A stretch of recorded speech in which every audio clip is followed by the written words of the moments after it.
So our story kicks off with our girl suddenly remembering she's in a game she was obsessed with for years, one that was a total blockbuster when it dropped. The bad news? She got reincarnated as the main villainess. Tolia Fraser. She remembers the OG Tolia was drop-dead gorgeous, but her personality was just completely rotten.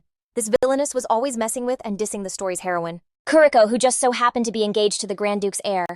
Tolia was your classic textbook villainess, super selfish, snobby, and full of herself. And she just kept pulling shady stuff right up to the very end. She also remembers this character is known as the literal queen of tragic endings. No matter which path you took, a gnarly bad ending and guaranteed doom were always waiting for her. Our girl wraps up her thoughts by totally freaking out about her fate, like why out of every character did she have to get stuck as this nobody villain? Now stuck in Tolia's body, our heroine is just sitting there, shaking, thinking this whole situation can't possibly be real. Even though she's a marquis's daughter, her life is now worse than a beggar's getting served rock-hard stale bread, and the game system is telling her this food is actually draining her life points. Tolia thinks maybe dying in her past life was better, but then she remembers that life was a total train wreck too. She starts having flashbacks to her old life as Honey. After her mom and stepdad passed away, her step-siblings were total monsters to her, always trying to marry her off, to some total creeps and threatening her. She remembers a car crash, and when she opened her eyes, boom, she was reincarnated as Tolia inside this game. Back to the present. Tolia stares at the crusty bread, and knows that if she keeps this up, she's gonna die from either freezing or starvation for real. She's like, how does a Marcus's daughter even end up like this? Putting all the blame on her MIA dad. So here's Tolia's backstory. Her mom ran off with another guy and died in an accident. Her dad, Marcus Fraser, was so disgusted he just bailed on the estate and took off for the border, leaving his daughter behind without sending a single cent for her to live on. Her dad hasn't even shown his face in years, and Tolia realizes this epic-level neglect is the Christmas gift the game was talking about. She looks at a painting her dad sent and thinks sarcastically, like, does he really think sending one painting makes him Dad of the Year? Especially since he couldn't even be bothered to stick in a happy birthday card or even say he loved her. Tolia starts seeing a creepy parallel between her old life and the original Tolia's. In her past life as Honey, she had to walk on eggshells in her stepfather's house after her mom remarried, having to rely on just herself. She figures the OG Tolia probably had it just as rough. She keeps comparing them, remembering how back then, nobody would have even noticed if she'd eaten out 7 nights a week. Then something inside her just snaps. She decides she is so done living like this, and there's no way she's gonna die again. Just as she's getting fired up to survive, a random blue light just pops up out of nowhere, and she's like, what the heck is that? Then bam, the main quest window appears. The pop-up says she's Tolia Fraser. Overall rating F-. The quest description was straight up savage, calling her trash broke and hated by literally everyone except for one person, and that nobody loves her. The mission hit rank A before the real one shows up. Tolia just stares at it, totally confused, recognizing it as the exact same quest window from the game she used to play. The quest window flashes again, confirming the goal and the brutal description. The words sink in, and she's like, wait, when they say trash, are they talking about me? She gets it now, she's on a real-life mission. She understands the quest is telling her to level up the character Tolia, which basically means she has to grind her stats. She looks at her stats, which are a complete dumpster fire: personality a pathetic 10, wealth a measly 9, skill a whopping -10, and luck a big fat 0, giving her that F- rating. She's in total despair, wondering how she's supposed to fix stats this awful. She zeroes in on the phrase before the real one appears, and it clicks the real one has to be Koro, the game's heroine. She balls up her fist, realizing she's totally running out of time before Koro gets here, and she has to hit rank A like yesterday. She's internally screaming because this is literally impossible, especially starting with an F rating. When a sudden flash distracts her, a pop-up gives her the TLDR of her situation. She's Hani, a hardcore player of the game who died in an accident. She ended up reincarnated as the villainess everyone called trash. And surprise, surprise, she's about to die all over again. Thinking, is this some kind of sick joke? A quest window pops up with the mission summary. You are the trash tier Tolia Fraser. Until the real one shows up. You gotta hit rank A to stay alive. Then comes the final warning: if you fail, you will die. Tolia looks at her stats window again and just screams that this is insane. Like, how can anyone survive? With these garbage stats, she compares her mess to the game's heroine Kuro, who at least starts with a decent C- rating. She remembers that unless a player was going for the secret ending, there was absolutely no reason to pick this nightmare difficulty level. She grabs her head, completely freaking out that she's starting from rock bottom at F-, and screams in her head that this whole setup is basically just telling her to drop dead. She gasps for air, deciding she needs to get her head on straight. Tolia pulls herself together and sets her goal. The mission right now is to grind all her stats up to rank A. Since she has no idea when the main heroine Korra will show up, she needs to hit that rank ASAP. She tries to pump herself up, remembering that she's a hardcore player. Okay, so in my past life, I was this super strong-willed Korean girl who hustled her way into a good college. Basically, I can handle anything. So first step is figuring out my game plan here. I'm thinking I'm gonna need a sidekick to help me pull this off. Suddenly I hear a voice and I'm like, wait, who's here? No one is ever supposed to visit me at this time. Some guy with dark hair just bursts into the room with this big obnoxious smile announcing that the great Tedric has arrived and sarcastically asks why I didn't even bother to greet him. I recognize him instantly. It's Tedric, my cousin. Like, what is he even doing here? So the deal is, Tedric is the son of Viscount Lilius, who's my dad's younger brother. In our relationship, we've always been like total enemies. Since Tedric is from a side branch of the family and not a direct heir, he's always been crazy jealous of me belonging to the main line. That's why he was always trying to start stuff with me. On the flip side, he was super nice to the heroine Kuro and always took her side. I'm thinking since Kuro isn't here, I really don't get why he's bothering me. Then Tedric starts complaining about how gross the place smells, asking if this is even a place for humans and whining that the stench is giving him a headache. I'm giving him a total death glare, thinking what a complete jerk he is. He keeps on mocking me, asking why I made such a scene at the banquet in front of our grandpa, especially since I live in a dump like this. He laughs and adds that it's no secret my dad abandoned me, so why make a big deal about it? And that's exactly why grandpa has me on lockdown. He calls me pathetic and I'm seeing red. I'm thinking, how dare this little punk dig into that wound? And in that exact moment it hits me, the new Tolia. I finally understand the real reason the original Tolia became a villainess. It was because of people just like Tedric. I remember totally not getting it when I played the game from Kuro's point of view because all the Fraser family members around the heroine except Tolia were good people. But now that I'm in Tolia's shoes, living this life of being looked down on and treated like trash as the abandoned daughter, I started to get how anyone could turn bitter in a situation like this. Even Tolia's villain arc started to make total sense. While I'm lost in my thoughts, Tedric yells at me, calling me a beggar and telling me to lower my eyes and stop staring at him. I realize that guys like Tedric aren't bad because of some heroine's aura or magic. They're just naturally awful people. I think to myself, the only way to deal with a bully like this is to throw hands. And just as I'm thinking that, I pick up a fork. Tedric immediately freaks out, asking me what I'm planning to do. I'm literally scoffing on the inside. Did he really think I was going to stab him? Then I remember that the original Tolia actually did stab his hand with a fork once, and it looks like that. That totally messed up memory is seared into his brain. NGL, she kinda wants to do it again, but she's gotta chill. Her personality stat needs a major glow up if she's gonna survive this death game. Stabbing him right now would be a seriously bad move.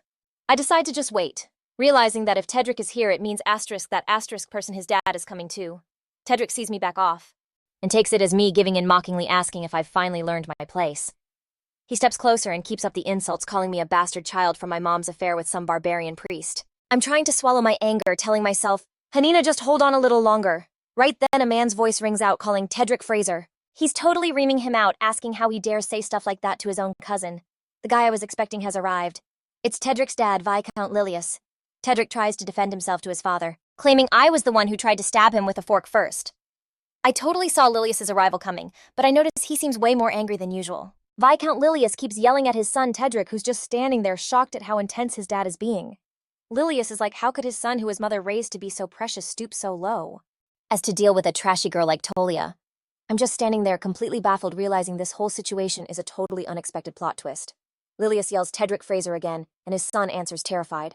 Then he spills the real reason he's so mad. He warns Tedric that their grandfather, the Grand Duke Fraser, is about to arrive. He adds super seriously that if the Grand Duke heard what Tedric just said, they would all be toast. Him, Lilius, and his mother. He orders him to shut his mouth, period. Tedric is shocked and asks why their grandpa is suddenly coming to this busted-up place. Lilius says the reason is the Fraser banquet. I'm listening in and I'm like, what's the Fraser banquet? Then it clicks. The Fraser banquet is this massive party where every single member of the Fraser family shows up. I keep piecing it together. I know the banquet is supposed to go down at the Grand Duke's main castle, so I'm wondering why the Grand Duke is making a pit stop at Rantel Castle, which is where I live.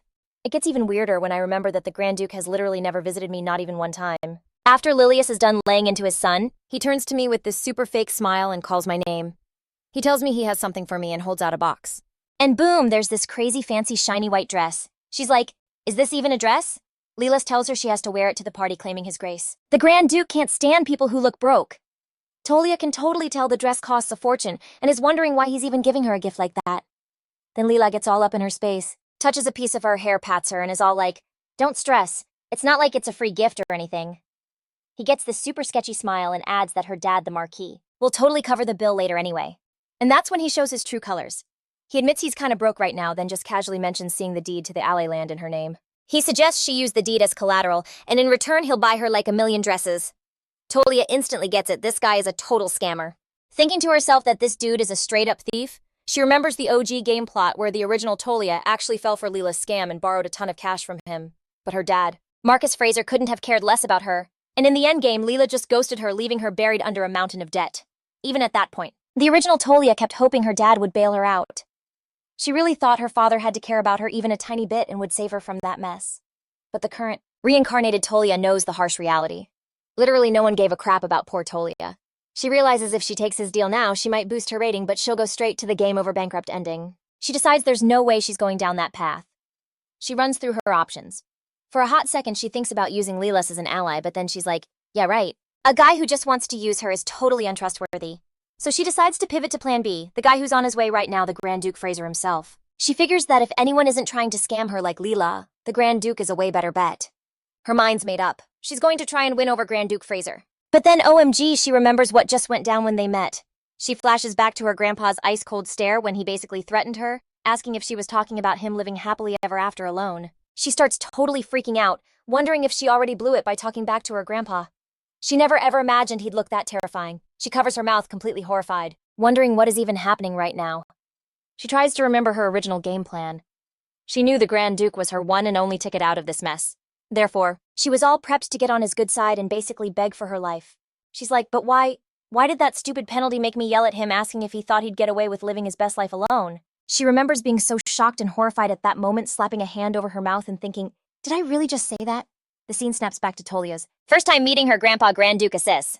He says her full name, Tolia Fraser, and asks in this super chilling voice if she was talking to him. She's covering her mouth, shaking, she's so scared, thinking, this is so not what I meant to do. All she wanted was to ask him to get rid of her probation. Then she hears that familiar asterisk, ding asterisk, and panics. Is that the status window?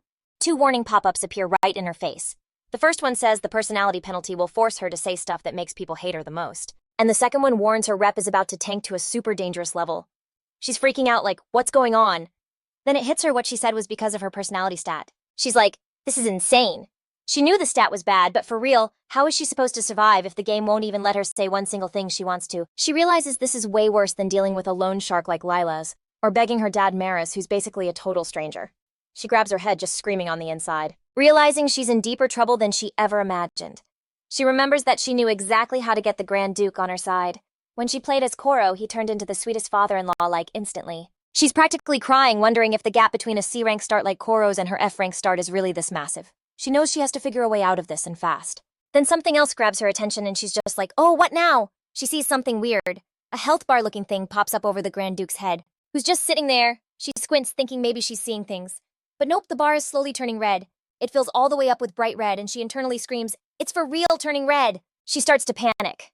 Her gamer brain knows a status bar turning red is like the worst sign ever. She's wondering if it's an anger meter or something, totally scared she's about to hit a death ending if it maxes out. She's like, nope, I am not dying like this. She refused to just give up and die like in her past life.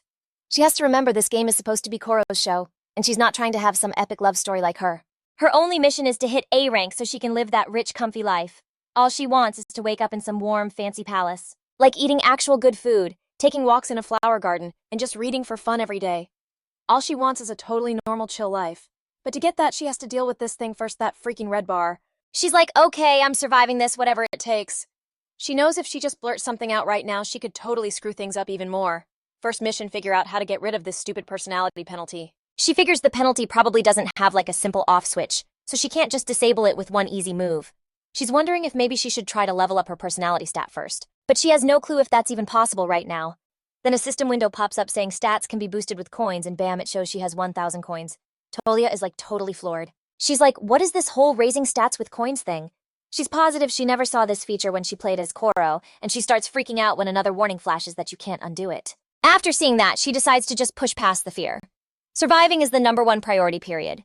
She decides to level up the stat right now. With a little chime, a bunch of windows pop up. Personality 0 achieved. All coins used. Personality penalty deactivated. She's so psyched it actually worked, but while she's busy celebrating her win, the Grand Duke, who is just watching her totally space out, calls her name Tolia. Now that the penalty's gone, she immediately drops to the floor in front of him and yells out, calling him grandfather. The Grand Duke just stares at her, completely surprised. So are Lilius and Tedric, who are just standing in the back with their jaws on the floor. Tolia knows this is her shot and just goes for it, laying it on thick about how her budget is like ridiculously small. She says all the staff in her castle are literally starving, and as their lady, she just can't sit back and do nothing. Still on the floor, she keeps going, saying she knows he probably thinks the budget is so small because she's blowing it all on fancy stuff, but she swears on her life that's not what's happening.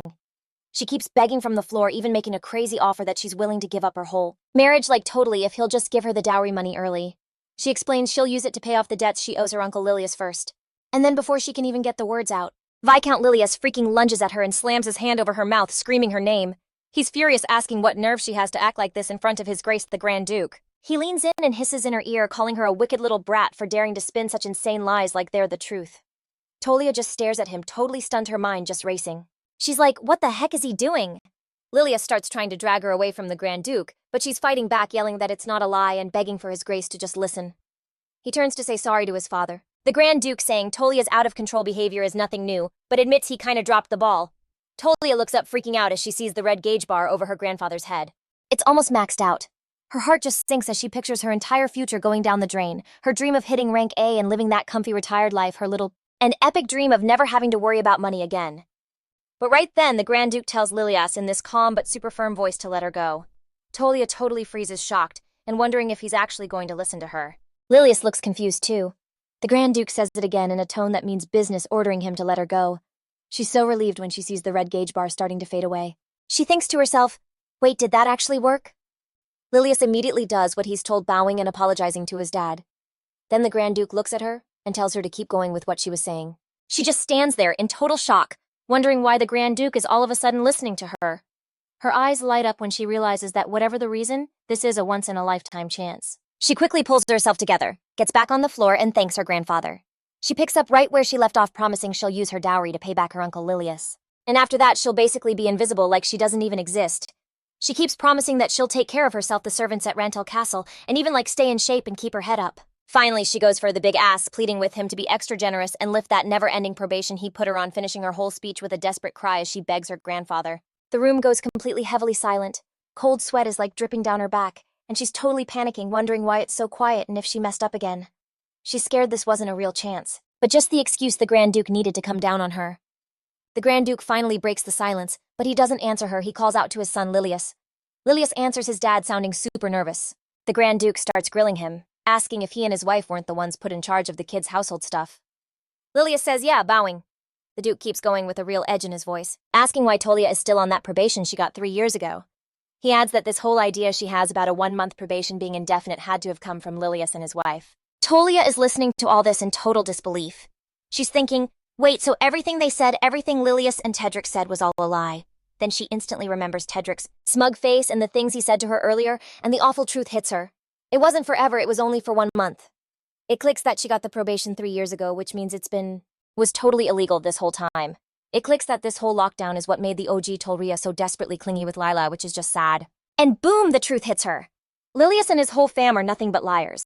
Lilas is totally sweating bullets trying to weasel his way out of this, whoops, must be a mistake. But the Grand Duke isn't letting up. He's like, oh, so it was a mistake that Tolia Fraser thinks a storage closet is Rantel Castle. Lila is totally frozen, completely busted. Then the Grand Duke drops a bomb, saying he remembers Lilius's wife telling him Tolia was still acting out after her 1-month probation was up, and that she insisted on living in a storage room. The nerve. She's bawling and totally losing it. Then another shockwave hits her. Wait, this isn't even Rantel Castle. She realizes she just assumed this dump was her place when she heard the Grand Duke was coming. Major facepalm. Lilas is just laughing, all weird and nervous, trying to do damage control. He's all OMG, huge misunderstanding. We never told Tolia this was Rantel Castle. Or that her probation was forever. Then he pulls a total snake move, turning to Tolia with this super fake smile and asking in this sickly sweet voice if she just got it all wrong. And who is the awful person that tricked you? I'll make sure they regret it forever. She just gives him a death glare, thinking, you're calling me evil seriously? Next to actual garbage like him, Tolia's a saint, so she asks all cool and calm, oh, you're really gonna teach them a lesson? And Lilius, obviously freaking out, is like, yeah, of course I will. Her eyes narrow and she's thinking, all right, game on. I'm about to school these clowns on what a real lesson is. She can still hear every single one of their insults like it was yesterday. Tedric's voice making fun of how gross the place smelled, asking why she caused a scene at the party since her own dad ditched her. And she remembers the biggest lie of all, the one they built this whole sham on. The one about her grandpa putting her on lockdown forever. She's thinking, how lame, and totally sees her chance. She throws Tedric's own nasty words right back at him, saying sarcastically, I guess I should know my place since I'm just a bastard child, right? Then she hits him with, the bastard child my mom had with some barbarian priest. Tedric is completely shook, thinking, no way she just said that. Has she completely lost it? Tedric just flips out and yells at her. But then the Duke's furious voice booms through the room. Tedric Fraser! Tedric spins around and sees his grandpa, the Grand Duke. looking absolutely livid, and all he can choke out is grandfather. Totally freaked, the Grand Duke gets in his face, demanding, "Are those the words that just came out of your mouth?" Tedric tries to backtrack, stammering that it was all just a big misunderstanding. Talia's just watching, totally satisfied, thinking, "It's about time the real trash got what's coming to them." The scene flips to a little explainer on a Fraser family tradition. So while most fancy families have some old jewel, the Frasers get a crazy, gorgeous, and expensive necklace when they have their big debut. And you bet Tedric got one too. Anyway, back to the drama. The Grand Duke calls out his grandson's full name in this super scary voice. Tedric yelps, thinking his grandpa was about to hit him or something. But his grandpa just lays down the law for now. He's stripping him of the Fraser family honor he was given. Yeah, he's talking about the necklace. After he's done with Tedric, the Grand Duke turns to Tolia and says her name, and she looks up at him, totally hopeful. Then the Duke drops his decision about her. "From now on, you're living at the main family estate." She's just standing there, completely floored, like, "Did I hear that right? There's no way." "I'm actually invited to stay at the main estate." So after the Grand Duke's visit, a ton of things changed. The biggest one was that the terrible two Lilius and Tedric totally vanished. You know, the ones who were always trying to get a rise out of Tolia. She figures they're probably hiding out and thinking about what they did until the Grand Duke cools down. As for her, she got moved to the main Fraser family mansion. She's staring at this massive palace, just blown away, thinking, "Whoa, this thing is even bigger in real life." She breathes a sigh of relief, realizing she actually survived this crazy game. They show her to her new room, and it's this huge, sunny space packed with super fancy furniture. She's literally squealing like, "Wait, this is seriously my room." Some classy-looking guy confirms it is. And she's just geeking out over how gorgeous it is, wondering if it's okay for her to have all this awesome stuff to herself. The guy introduces himself as Luke Kilbisher, the Grand Duke's right-hand man, and he's super nice, telling her to just relax and make herself at home. She thanks him, of course. Tolia's just thinking about how insane her luck is. The second she's free, she gets this amazing room, which just goes to show how generous the Grand Duke is. And on top of that, he gave her his own personal aide to help her out. She's just thinking, man, since he's being so cool about everything, it'd be awesome if he gave her a budget too. But Luke totally cuts her off to say there's one more thing he needs to tell her. He hands her a letter explaining that this is something the head of the house has for her, Miss Tolia. She gets all worried, asking if it's from the Grand Duke. She's instantly suspicious, thinking that since her grandpa is still salty with her, this is probably a warning letter telling her to get her act together or something. But Luke's just like, "Nah, it's your monthly allowance." She's totally floored, asking him if this is for real, her allowance. She rips open the letter, sees the number, and starts counting the zeros, completely bug-eyed, going from ones to millions, until she hits this wild number, 1 billion. She gives Luke a look of total disbelief, like, "Is this seriously my allowance?" He just gives her a chill nod to confirm it. With that, Luke Kilbusher's job is done, telling Lady Tolried to get some rest before he bounces. She's left all alone, just staring at the paper in a total daze. All she can think is, they actually wrote 1 billion. It hits her, she's loaded. Then out of nowhere, a system sound dings, making her wonder what in the world is going on. A bunch of system windows just pop up in front of her, one after another, announcing her wealth stat just got a major upgrade. She's like, no way. She feels this huge wave of relief, realizing her wealth stat is finally at 0 after being in the red for so long. Right after that, another system window pops up saying she got the first upgrade bonus and extra 1,000 coins, bumping her balance up to 1,000. She also sees her overall rating jumped to an F from an F-. The system window keeps confirming she got the 1,000 coins and hit F rank. She is like so freaking happy, completely shook that she got a bonus of 1,000 coins. Her brain starts spinning, trying to figure out how to spend it. Should she boost her weaker stats like skill or luck, or just keep stacking cash? She even thinks about another move, dumping it all into beauty, especially since it's already her best stat. But then she looks at herself in the mirror and is like, yeah, maybe not. She figures she doesn't look that bad right now anyway. She decides that leveling up her beauty probably won't even give her that much of a boost. So she tries to do something with her hair, thinking that even a little touch-up would make her look way better. But when she tries to comb it, the whole thing just looks super weird and wrong. And then all of a sudden, her hair just explodes into a total disaster zone like a hurricane hit it. She's internally screaming like, how did just combing my hair cause this catastrophe? She pulls up her stats window, which shows her skill stat is a -10, and it all makes sense. She can't even believe it, realizing this whole mess is because her skill stat is a complete and utter train wreck. She's frantically trying to fix her hair, screaming in her head, this is so not happening. Like, how is she supposed to walk around looking like this? She's demanding her hair go back to normal, but finally she just gives up. Feeling totally doomed, she seriously starts thinking about using the 1,000 coins she just got to level up her skill stat right now. But she immediately shuts that idea down, thinking she can't just blow 1,000 coins on something like this. Wasting it would be way too tragic. She decides to just wait for the maid, who definitely knows how to fix this mess. Then out of nowhere, a new system notification pops up saying she got 2 coins, bringing her total to 1,002. She's so confused, like, why did I just get 2 coins? She keeps trying to figure out why. She was randomly given 2 coins. I mean, all she did was turn her hair into a broom.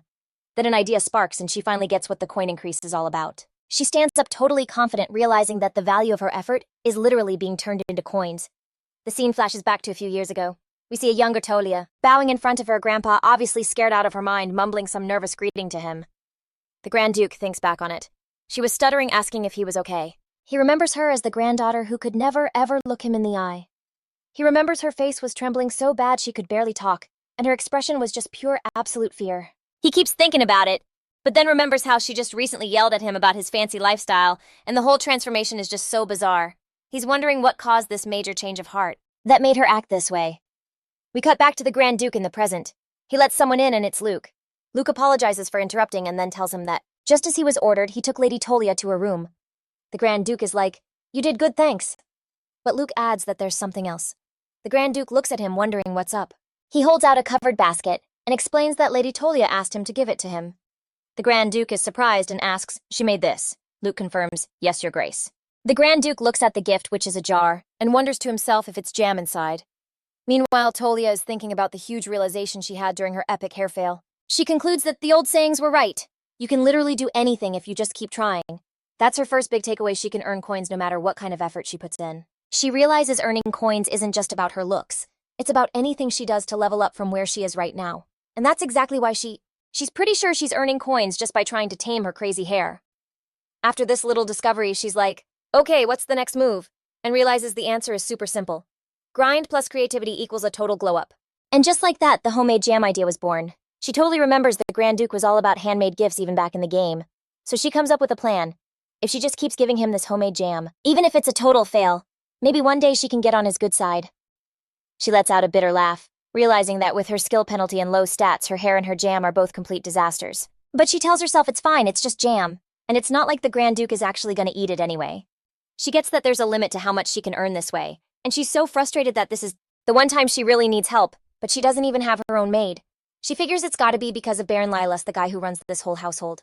So she cooks up a plan to use this messed up situation to her advantage. She knows the servants will definitely be gossiping about her. And since Lilius is obsessed with the family's reputation, he'll eventually be forced to send her a maid, which means she'll be knocking out two problems at once. We see her handing the jam basket to Luke with a huge smile, telling him all cheerfully that she's counting on him again today. Luke gently asks her, "Making homemade jam again today?" She's all hyped saying yes, but adds that she doubts her grandpa will even touch it. Luke's thinking to himself that the Grand Duke usually couldn't care less about these kinds of gifts, but he kinda stops himself before finishing the thought. He clears his throat, totally embarrassed after seeing the hot mess that is the back of her hair. He suggests they should probably get back to her room, explaining that the meeting's wrapping up and people are starting to mill around. She agrees and gets ready to head back. Tolia thanks Luke for walking with her, and just as she predicted, two maids start whispering about her. One asks the other, "Did you see Lady Tolia's hair?" The other says yeah, wondering why it looks like it literally exploded. The first maid then asks, "So Baron Lilius really didn't get her a maid?" The second one replies, "I guess that rumor's true then." The maid spills the tea that Baron Lilas is secretly super jealous of his older brother. The first maid puts it all together, completely shocked, saying that's asterisk why he's being so awful to his own niece. The second maid confirms it, pointing out that they haven't seen a single servant go into Lady Tolia's room since she arrived, which totally convinces the other maid the rumor is legit. Earlier, we see a Lady Lilius's wife fuming and wondering how that girl Tolia, who they took in after her mom died, dares to forget her place and hurt her son Tedric. It's then revealed that this lady is Aubrey Fraser, Baron Lilius's wife. Aubrey is so not having it and orders one of the maids to go teach Tolia a lesson that'll make her remember exactly where she belongs. She adds that if Tolia has half a brain, she'll get the message loud and clear. The maid bows and says, "Yes, madam." The maid who got the job gives a little smirk, thinking that Tolia is going to seriously regret trying to mess with Lord Lilius's reputation. The maid shows up at Tolia's room and tells her it's dinner time. Tolia lets her in. When she sees the food, she's like, "Wow, this looks amazing," thanking the maid and saying she's going to enjoy it. She's so happy her plan worked out exactly like she thought it would. It seems Lilius actually cares about keeping up appearances. He finally sent her a decent meal. She also notices a maid came with it this time. And as she's eating, she thinks happily that she can finally ask her to fix her hair. But she suddenly freezes, feeling a sharp pain in her mouth, and wonders in shock, what in the world was that? She looks down at her plate, wondering if she just bit down on something hard. She spits out a few small pieces, realizing in total horror that it's a stone. She spits the rest of it out and immediately knows the maid did this. She wonders if the maid was following orders, or if she just hates her guts. Either way, she knows that treating the Grand Duke's only niece like this is playing with fire, and she thinks about whether she should just expose the person who did it. All of a sudden, her thoughts are cut off by a voice calling her name, asking what's wrong with her. She turns around totally surprised. She recognizes the person right away. It's Aubrey Lilius's wife. She's thinking, what is she doing here? Aubrey sees the food, pointing out that she's in the middle of dinner. Aubrey adds that she heard her niece had arrived, so she just had to come by for a visit. Then she looks at the stones beside the plate and says with a snarky tone that it looks like someone played a very nasty prank. Tolia realizes in that moment this must be Lilius and his wife's doing too. She thinks back on everything she's been put through. She thought she could handle anything, even when they were only giving her apples instead of actual meals. And even when she was left completely alone without a single servant, she believed that no matter how cruel they were, she could take it. But this putting stones in her food is just beyond pathetic, and she feels like she can't even take them seriously anymore. Aubrey calls out to Tolia and walks toward her. Tolia is just thinking in disbelief, like, why is she coming near me now after all this torture? She's still thinking angrily, how dare Aubrey act mad at me. She's then completely stunned when Aubrey just collapses onto the ground, thinking how absolutely ridiculous this whole situation is. Tolia is shocked by the reaction, as Aubrey's whole attitude does a complete 180 in a split second. Aubrey screams at the maid after slapping her hard across the face, yelling about how she dared to pull such a disgusting stunt on her precious niece. She's just standing there totally stunned, like what is even happening? She was so sure Aubrey was gonna blame her, so this whole switch-up is super weird. The maid is like trembling with fear, trying to stutter out that she was just, but Aubrey cuts her off like super harsh, screaming at her, how dare you speak?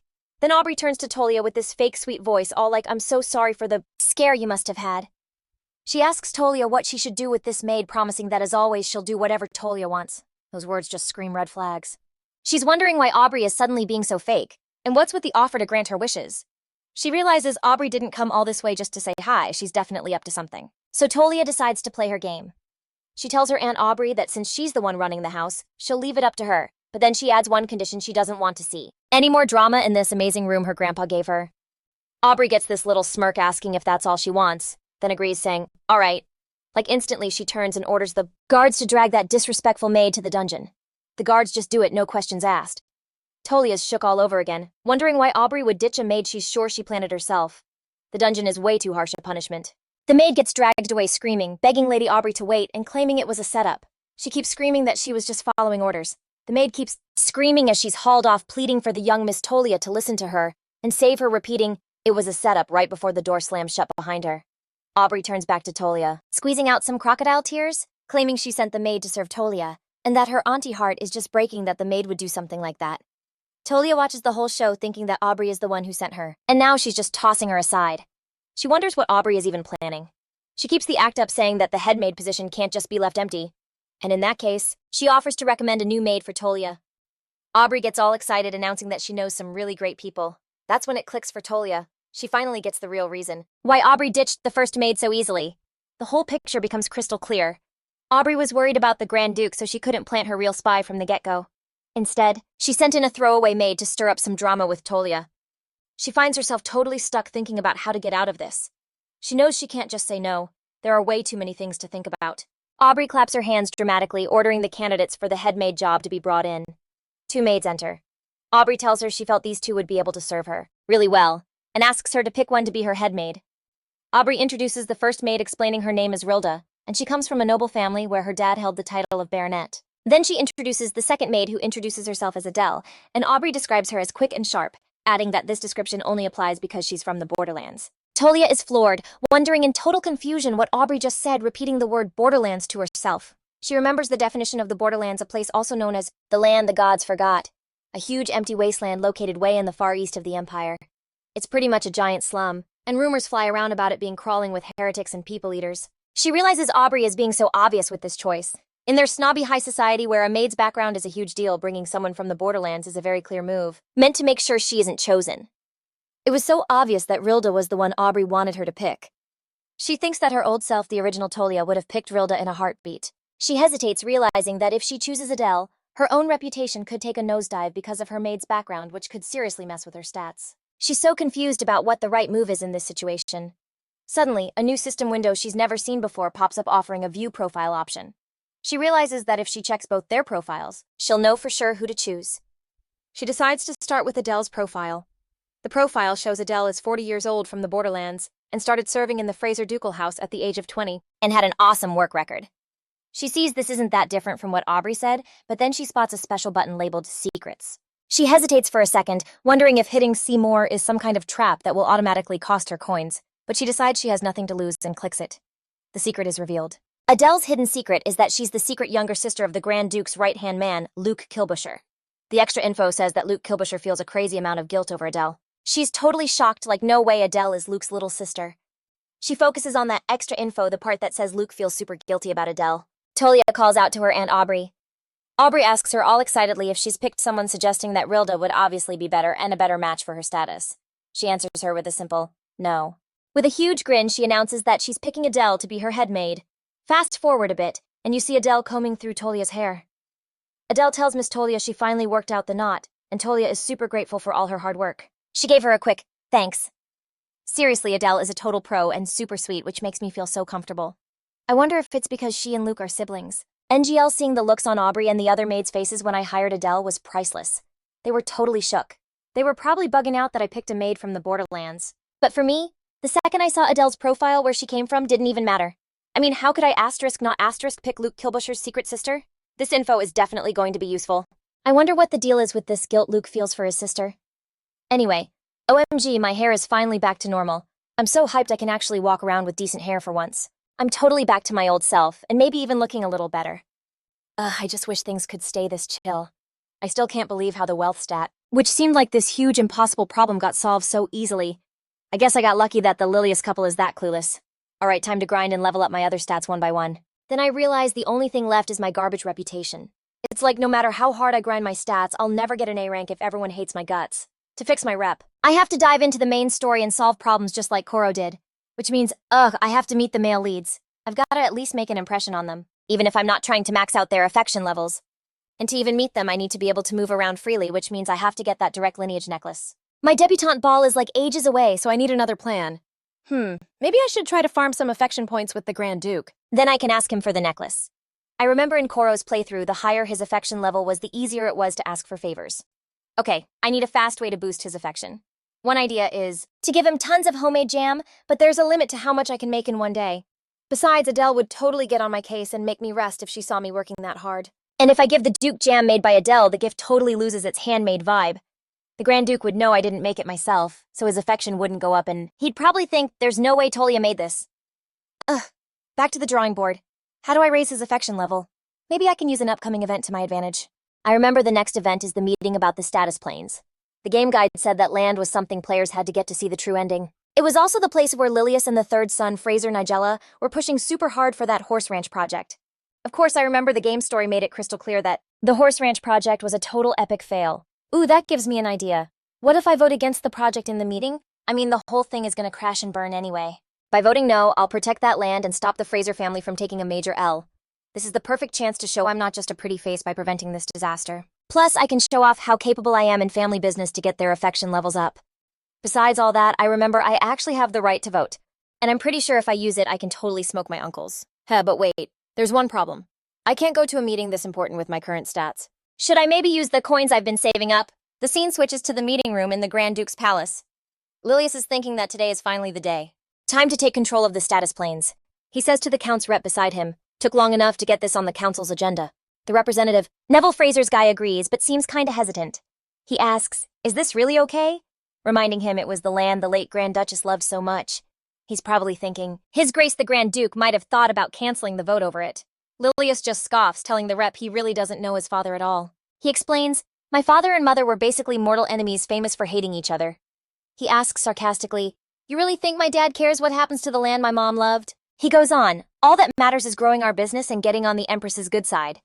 The rep notes that they seem to be the only members of the main family here today. Lilius tells him not to worry, promising there will be 0 no votes.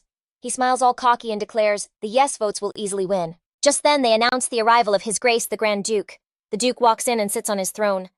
Lilius immediately sucks up, good morning, father. Did you rest well last night? The Grand Duke totally ignores him and coldly orders everyone to sit down. Then he announces the meeting has started. The session chairman kicks things off, announcing that this council is meeting in the honor of the Fraser family. He asks everyone there to swear they'll uphold the dignity of the direct bloodline. The Duke just listens with a stone face. His eyes drift to this empty seat next to him. A flash of a memory, his wife gone, now saying his name, Assis. He scowls, his hand balling into a fist, the memory hitting him hard. The chairman's voice cuts through, saying they're moving on to the emergency vote. He's like, okay, so we've got 2 reps here, Lilius Fraser and someone standing in for Nigella Fraser. But then out of nowhere, a voice cuts in. Hold on a sec! Lilius and the Grand Duke whip their heads around, totally surprised. The voice apologizes for being late, and then Tolia Fraser walks into the hall, announcing she's here for the Direct Lineage Council meeting. Sorry, she says. It's my first time trying to find this place and I kinda got lost. The chairman just welcomes her, saying it's totally fine and that any direct Fraser descendant has a right to be here. She thanks him, but Lilius is just glaring at her, pure rage in his eyes, thinking to himself, what is that troublemaker even doing here? What's her game? Meanwhile, Neville's rep leans over to Baron Lila, whispering for him to chill out and trying to calm him down. Look, even if she votes no, it literally changes nothing. We'll still have the majority, so don't sweat it. And just like that, he starts to relax, convinced the rep is right. He thinks I have no clue what that idiot thinks she's doing here, but it's not like she can actually do anything. He decides if she starts spouting nonsense, he'll have her kicked out. He swears he's gonna make her wish she never showed up. The chairman then officially announces that there are now 3 direct family members in the room, and gets the meeting started. He explains the whole point of this is to get the green light for commercial development on the status planes, all according to family law. He says, all in favor, raise your hands. Lilius and the other reps shoot their hands up, but he sees Tolia's stays down. He thinks with a smirk, like that even matters. Her one little vote means nothing. What was she even thinking coming here? He turns to her, dripping with sarcasm. So it seems my dear niece is against developing the status planes. She just smiles and says, you bet I am, totally against it. He's like, bold of you to say, while the Grand Duke just sits there. Then he adds all mockingly, do you even know where the status planes are? I'm just dying to hear your reason. But she just keeps that cool smile and says the chairman already went over the location before the meeting even started. Guess my uncle wasn't paying attention? He's totally stunned by her comeback, completely speechless. She just keeps smiling. You wanted my reason for being against it, right? Then she launches into it, explaining how the status planes are all damp and soft, which is terrible for raising horses. She points out that even though it's in a prime spot and super easy to get to from the capital, the place is just way too big. The profit would be tiny compared to how much they'd have to sink into it. Then she hits them with a sly smile and asks if they even thought about the cost of wining and dining all the nobles who'd be stopping by. Inside, she's cheering. Nailed it, she thinks. Upping my stats last night was a genius move. Flashback to last night. She spends her coins and the system pops up. +1 skill achieved, skill penalty removed. That left her with 993 coins. She realized leveling up the skill didn't cost as much as she'd expected. Nice, she thought, feeling pretty good about it. Now that my stats are higher, I won't be tripping over my words like before. Then a new system window popped up. It announced the skill stat was now open, letting her buy skill-related titles. She was totally shocked. This wasn't in the original game. Is this like a Tolia exclusive feature or something? She wondered. She opened the store and saw a ton of options like Master of Words, Homemade Jam Expert, and Walking Encyclopedia. She realized she could just buy and equip these titles now. She found the perfect ones, and decided to grab 2 skills to get ready for tomorrow's meeting. The ones she picked, Master of Words and Walking Encyclopedia. She figured the encyclopedia skill would be a lifesaver for someone like her who's basically clueless about this world. The skill set her back 200 coins, but it was totally worth it. The skill descriptions were sweet. Master of Words gives a 10% boost to persuasion and lowers the chance of saying something dumb. Walking Encyclopedia gives you general knowledge about, well, everything. Back in the meeting, Lilius slams his fist on the table, totally losing it. What could you possibly know? He yells at Tolia. He keeps screaming that Her Majesty personally checked out the land. The Empress herself, and she promised to give us horses for the project. He's basically accusing her of going against the Empress. But Tolia, using her new skill, just replies cool and confident. Uncle, doesn't the Emperor and only the Emperor have the final say on the entire equestrian project? He's sputtering, totally shocked, thinking, how in the world could she know that? She gives him a little smile, says his name and tells him not to get so hung up on the imperial family that he forgets all about the Fraser family's pride. He absolutely loses his mind, calling her a brat, screaming about how she dares talk to her uncle like that. But she just ignores Lilius and turns straight to her grandfather. She tells him this whole plan is just going to embarrass the family, and straight up says she's against using the planes for business. Just then, Lila totally freaks out, begging his dad to just ignore what some little kid is saying. He's all like, we've already got 2 votes, that's a majority, and says the opinion of some clueless little girl doesn't mean a thing. But she just calmly cuts him off, telling him he's got it all wrong. She breaks it down for him, saying that the family rules let them vote for their immediate family members at these council meetings. Then she adds, like super sarcastically, that this probably isn't his problem anyway, since his son Tedric is still basically grounded. And that's when Tolia Fraser drops the bomb, announcing that she's voting for her dad and her twin brothers, who are all part of the Mari family, casting a grand total of 4 votes all against the plan. She wraps it up by asking if anyone's got a problem with that. The chairman's like, all right, I'll announce the results right now. So the chairman announces the final score on using the status planes for business is 2 votes for and a whopping 4 votes against. So yeah, the meeting ends with the whole plane idea getting shot down. Meeting's over. Lilas is like totally losing it, yelling that this is completely ridiculous. He keeps screaming that this can't be real, and that her just showing up and pulling a stunt like this is insane.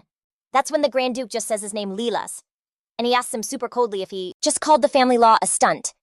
Lila immediately starts backpedaling, stuttering that it's not what he meant. He totally has to apologize. She's feeling pretty epic, thinking that it was 100% worth grinding for that skill title. She's thinking, okay, the big question now is if this whole thing boosted her affection level with the Grand Duke. She tries to read his face, but he's giving nothing away. So she has like zero clue what's going on in his head. She sees the affection level window pop up and then just vanish, and she's like, maybe I should spend some coins later to unlock a feature so I can actually see it. Then the Grand Duke calls her name. She gets up and answers, asking what's up. He just tells her to come with him, then gets up and walks out of the hall. She follows, wondering what in the world. He needs to say that is so secret we have to go somewhere else. The Grand Duke walks into this insanely fancy room. She's just floored by how bougé the place is and wonders what this room is even for. She's thinking, I bet not even Koro has seen this room. And that girl has snuck into like every other room in the palace. She notices the room looks totally untouched, like no one's ever been in here. She's wondering why on earth the Duke would bring her to a place like this. She takes a deep breath and just asks her grandpa why they're here. The Grand Duke finally speaks to her and points out how she's skipped every single meeting until now, so he's wondering how she magically knew she could use a proxy vote. She kind of freezes for a sec, thinking, oh no, does he suspect something? 'Cause this is so not something the original Tolia would do. But then she's like, you know what? This is actually better. A granddaughter who suddenly acts different. It's probably better if he just thinks she's been hitting the books on her own. So she tells him she read a book about family law in the main library a while back and it just, stuck with her. The Grand Duke looks kind of surprised, repeating, a book about family law. Then out of nowhere, he hits her with a pop quiz. What generation of the Fraser family is he? And when did the family level up from a duchy to a grand duchy? She nails it, saying he's the 17th generation. And the upgrade happened with the 5th generation Lord Sol Fraser. The guy who beat the barbarians figured out some ancient language and found a dragon's bone.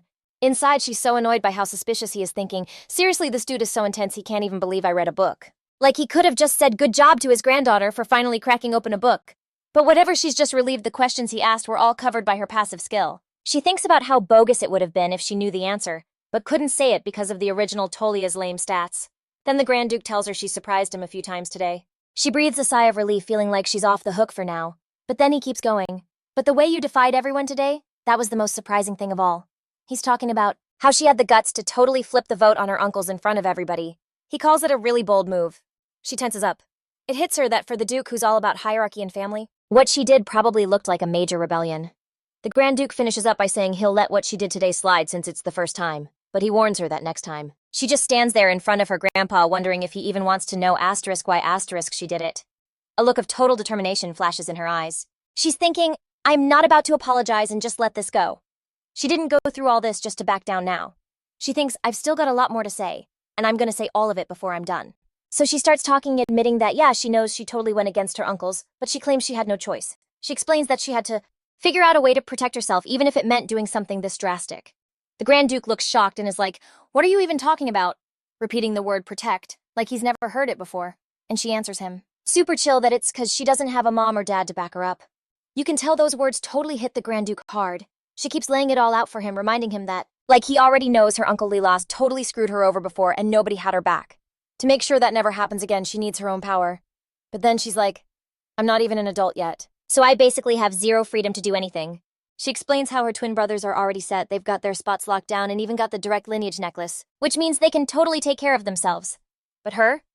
She's still a long way from her official debut. Then she spills the real tea. She did it all hoping that if she saved the duchy from a major L and got her grandpa to finally notice her, he might give her a shot at getting the direct lineage necklace. The Grand Duke just calmly says he gets it. She's completely shook by his answer. The Duke kind of backtracks, telling her not to make him repeat what he just said. He makes it clear that even though she did something good for the family, she totally drove a wedge between everyone. He gets super serious and says that when it comes to the direct lineage, Necklace giving it to her now is against all the family rules, so it's a no-go. Then he's just like, this conversation is over. He tells her to get out of the room like right now. As she turns to go, she's thinking that trying to convince him anymore is pointless, and she'll just have to wait for another chance. She keeps thinking about it as she walks out, realizing that for someone who was just getting chewed out, it's kind of weird. She didn't get an actual punishment. All of a sudden, she hears this ringing sound. She's surprised, wondering if it's a notification from her status window. The system window pops up announcing the Duke's affection level is shooting up, jumping from 30% all the way to 50%. She is absolutely freaking out. Like, wait, what did the system just say? She can't believe the affection level hit 50% and that it's happening like right this second. Then another system window shows up, explaining that hitting a 50% affection level with Aces Fraser unlocks a special bonus, a video called The Lost Ring. She's so hyped thinking that even if she has no idea what it is, it's gotta be something awesome. The video starts to play. She's totally confused, like what is going on? When she realizes she's watching a young Duke Aces, the video confirms it's a scene from decades ago, showing Aces Fraser when he was just 19. Then they announce the entrance of the bride Lycian Marbian, a royal from the Summer Continent. A narrator explains that the Duke and Duchess, who were stuck in a forced political marriage, were totally infamous for how much they hated each other, even before tying the knot. The word was, they were basically trying to destroy one another.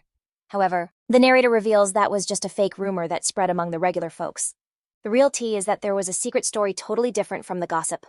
Lycian Marbian was the princess of the Summer Continent. Before she became the Grand Duchess, Lycian was this princess who had all the makings of a super smart and noble ruler. She cared about her people more than anyone, and with all her different talents, she totally dreamed of becoming the queen of her country one day. People absolutely loved her for being so wise and kind, and it just seemed obvious that she'd be the next queen of the Summer Continent. But dreams and reality are rarely the same thing. A lot of people just ignored the young princess or tried to hold her back because royal women were basically just bargaining chips for alliances. And Lycian was no exception. The video keeps on spilling the deets about the late Grand Duchess Lycian's past. It shows that she totally refused and fought against this arranged marriage over and over, and even fought like her life depended on it, to change her fate even if it meant getting ready for a full-on civil war. But in the end, Lycian lost the fight for the throne, and it becomes super obvious that the reason the young Duke Aces Fraser married her was 100% for her royal status. Aces only reached out to her to make sure he had a solid heir for his title. Of course, from Lycian's point of view, this whole offer was totally unwelcome. The narrator's like, how can anyone be happy when their life is so far from their dream? Even though she fought it hard, the political marriage was forced on her, and just like that, she became Lycian Fraser. And the narrator asks again how a marriage nobody wants could ever lead to happiness.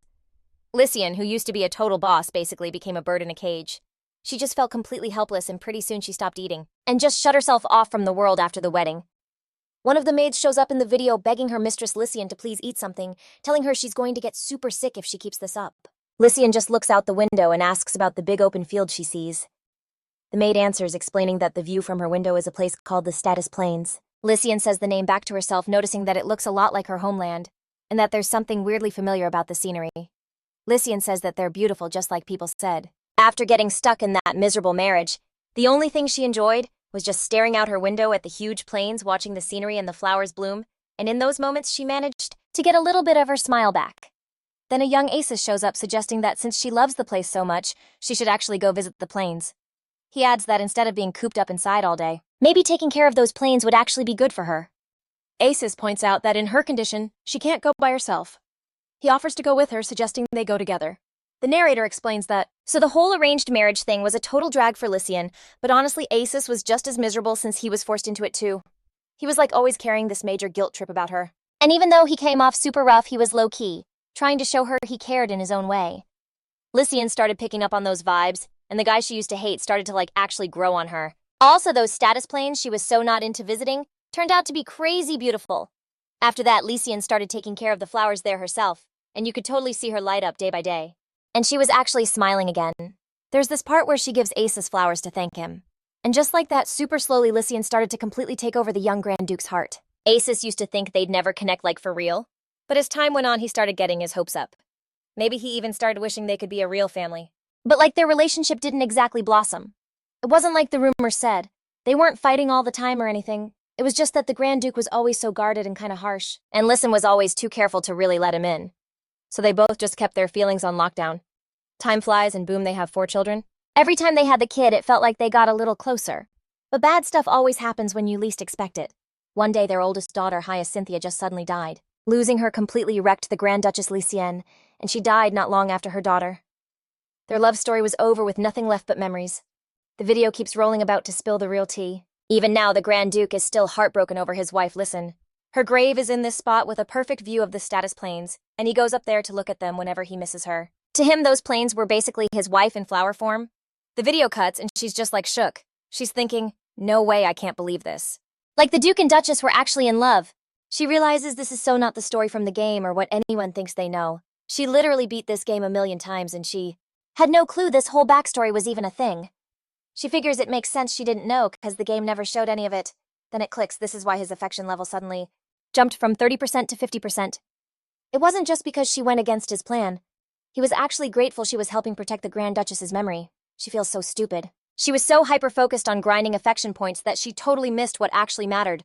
She's thinking how much it must have hurt him to hear people trash-talk the land his wife adored.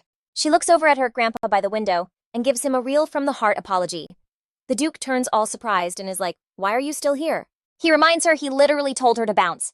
He says all seriously that his mind is made up and tells her to go. But she decides to say something, telling him she just remembered that Grandma Lean absolutely loved this land. The Duke looks completely stunned and asks her to repeat that. She keeps apologizing, saying she's sorry for only seeing the plains as a way to make some cash. She admits she can't exactly ask her grandma for forgiveness, but she's going to help him protect that land in her memory. And then she adds with total conviction that she's family too. The Duke looks seriously touched, and she says she hopes he'll keep watching over the plains just like always. He's thinking to himself that he just wants the land his wife loved to stay the same, forever holding all their memories. He's just quiet for a second, touching the window. She bows and asks him to forgive her for speaking out of turn. She gives another real apology and says she's leaving for real this time. But then he stops her, asking if she wants to get the direct heir's necklace. She's so surprised she just freezes. She turns back, stumbling over her words like, "Whoa, that's not what I meant." He reminds her she's the one who said she did all that in the meeting just to get the necklace. Then he tells her he'll give her a shot to earn it. She just stares at him, totally floored. He tells her not to even start arguing. If she messes up, she'll just get it at her debutante ball like normal, and to not forget it. Then he says the Academian is going to be happening soon and asks if she knows what that is. Her eyes go wide. She knows that name, the Special Trial Academian. The narrator explains it's this super special thing the head of the family can only do once every 10 years. Normally, direct heirs have to wait until they're old enough to get their title, but the Academian lets someone get it super early. It was a tradition that was started way back by their ancestors so talented heirs could get a head start on life. It hits her what this means. If she passes this test, she gets the direct heir's necklace. She totally smiles, thinking, okay, I didn't apologize to get this, but you don't turn down an opportunity like this. She tells her grandpa she'll keep it in mind. She stands there all fired up, promising herself she's going to pass this test no matter what. After the meeting's over, Baron Lilia slams the table all mad, saying this is insane. He's freaking out that Tolia might get the direct lineage necklace, saying it's totally against family rules. Grand Duke Assist shuts him down, calling him out for his little tantrum and reminding him she hasn't even taken the test yet. He lays down the law, saying this whole Academian thing is 100% by the book. He explains it was literally made for super talented kids from the main family line. Then he totally calls Lilius out like, who do you think you are, questioning the rules our ancestors made? And he keeps going, gassing up Tolia and saying everything she's done so far has been epic. He declares she's more than earned her spot in the Academian. Lilius tries to argue back, asking his dad all sarcastically if he's forgotten what that little brat Tolia did to Tedric. But he claps back super chill, reminding him that Tedric started the whole mess. Then he adds sharply, are you seriously trying to rehash something that's already over and done with? He just shuts the whole thing down, telling him he has zero right to complain. He gives him this dark look like, how long do you think I'm gonna let your mess up slide? Lilius gets all squirmy, trying to play it off like it's just a misunderstanding. But his dad stands up, cutting him right off, and drops the final warning. He makes it crystal clear that no matter what, the Academian is his call as the head of the family. He straight up says he will not put up with any more of Lilius's ridiculous comments. Then he's like, get out now! Lilius storms out fuming, thinking, no way this can't be happening. Then nobody is actually going to take the Academian. He leaves, grinding his teeth, dead set on finding a way to make sure she fails that test no matter what. It hits him that he's already drowning in debt because he totally failed to get ownership of the plains.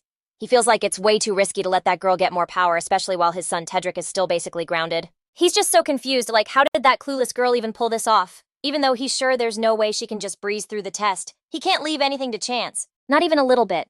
He decides he's going to use this to totally crush her one way or another. So the day of the Academian finally gets here, this super exclusive test made for the gifted kids from the main bloodline. The test is run completely by the head of the family, and cheating is a big no-no. To make sure it's all legit, they invite a special guest from outside to watch over everything. She's thinking to herself that if she slays this, she might get to meet this guest. There's a knock and a guy walks in saying, Lady Tolia. She thinks excitedly, yes, he's here. The guy with the blue hair and glasses introduces himself as Enchelin Tamil. She's totally shocked he's an NMA. So the story explains that the Bryan Empire is the only empire on the whole Spring continent, and it's held up by 4 major power players. The first is the Imperial family, the second is the Fraser Grand Ducal family, and the third, one pillar, is the 4 major ducal families, and the last one is the White Ivory Tower. The White Ivory Tower is basically this epic hub of all knowledge and the main hangout for anyone who's seriously talented. Scholars there get the title NMA once they're brainy enough. Tolia realizes that out of all of them, the character Schultz Schmidt, who looks just like this guy, is the youngest NMA in history. Even though he was just a side character in the game, he was a total fan favorite for his smart chill vibe.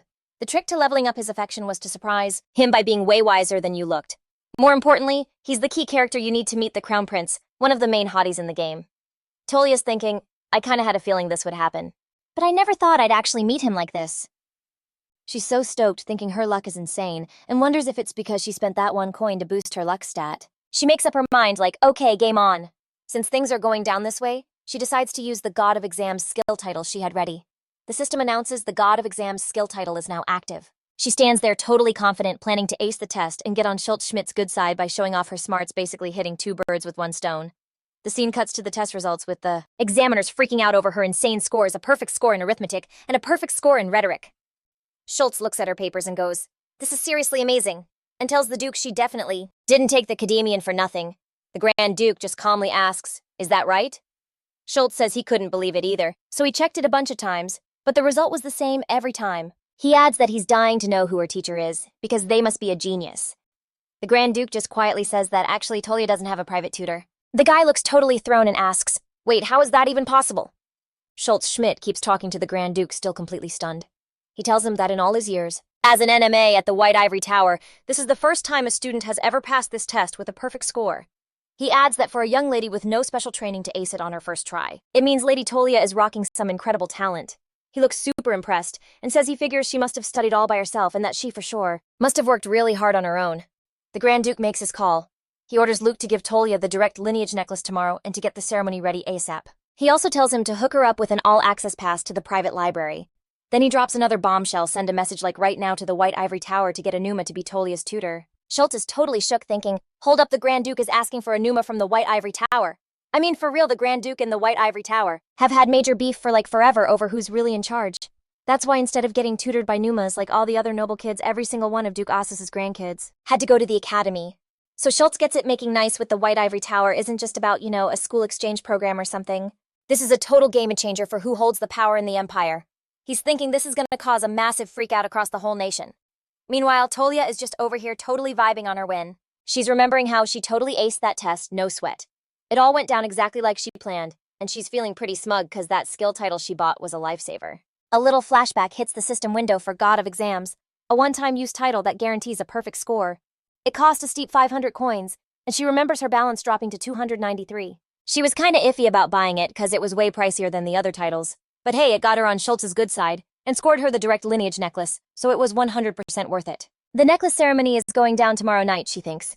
She's so relieved it's been a total grind, but she's finally getting what she deserves. She knows things are about to get way busier once she has that necklace. Her game plan first thing on the list is to meet the main male characters, since she'll finally have more freedom to move around. She knows meeting them is the fastest way to level up her rank. She figures her best move is to tag along with Schultz to the Imperial Palace first. That's where she can meet ML #1 Crown Prince Ferdinand. After that, she's confident that if she plays her cards right, she can totally hit rank A before Koro even shows up. But then there's a knock at her door. Tolia's like, "Who in the world is that this late?" and calls out to see who it is. In walks Adele. Adele says sorry for just popping in so late. She tells Tolia she heard about the necklace ceremony tomorrow. Tolia smiles, asking if she's here to say congrats. She thanks her, adding sweetly that it's all thanks to Adele's support. But Adele just gets this weird look on her face and goes quiet. Tolia picks up on the vibe and asks her what's up.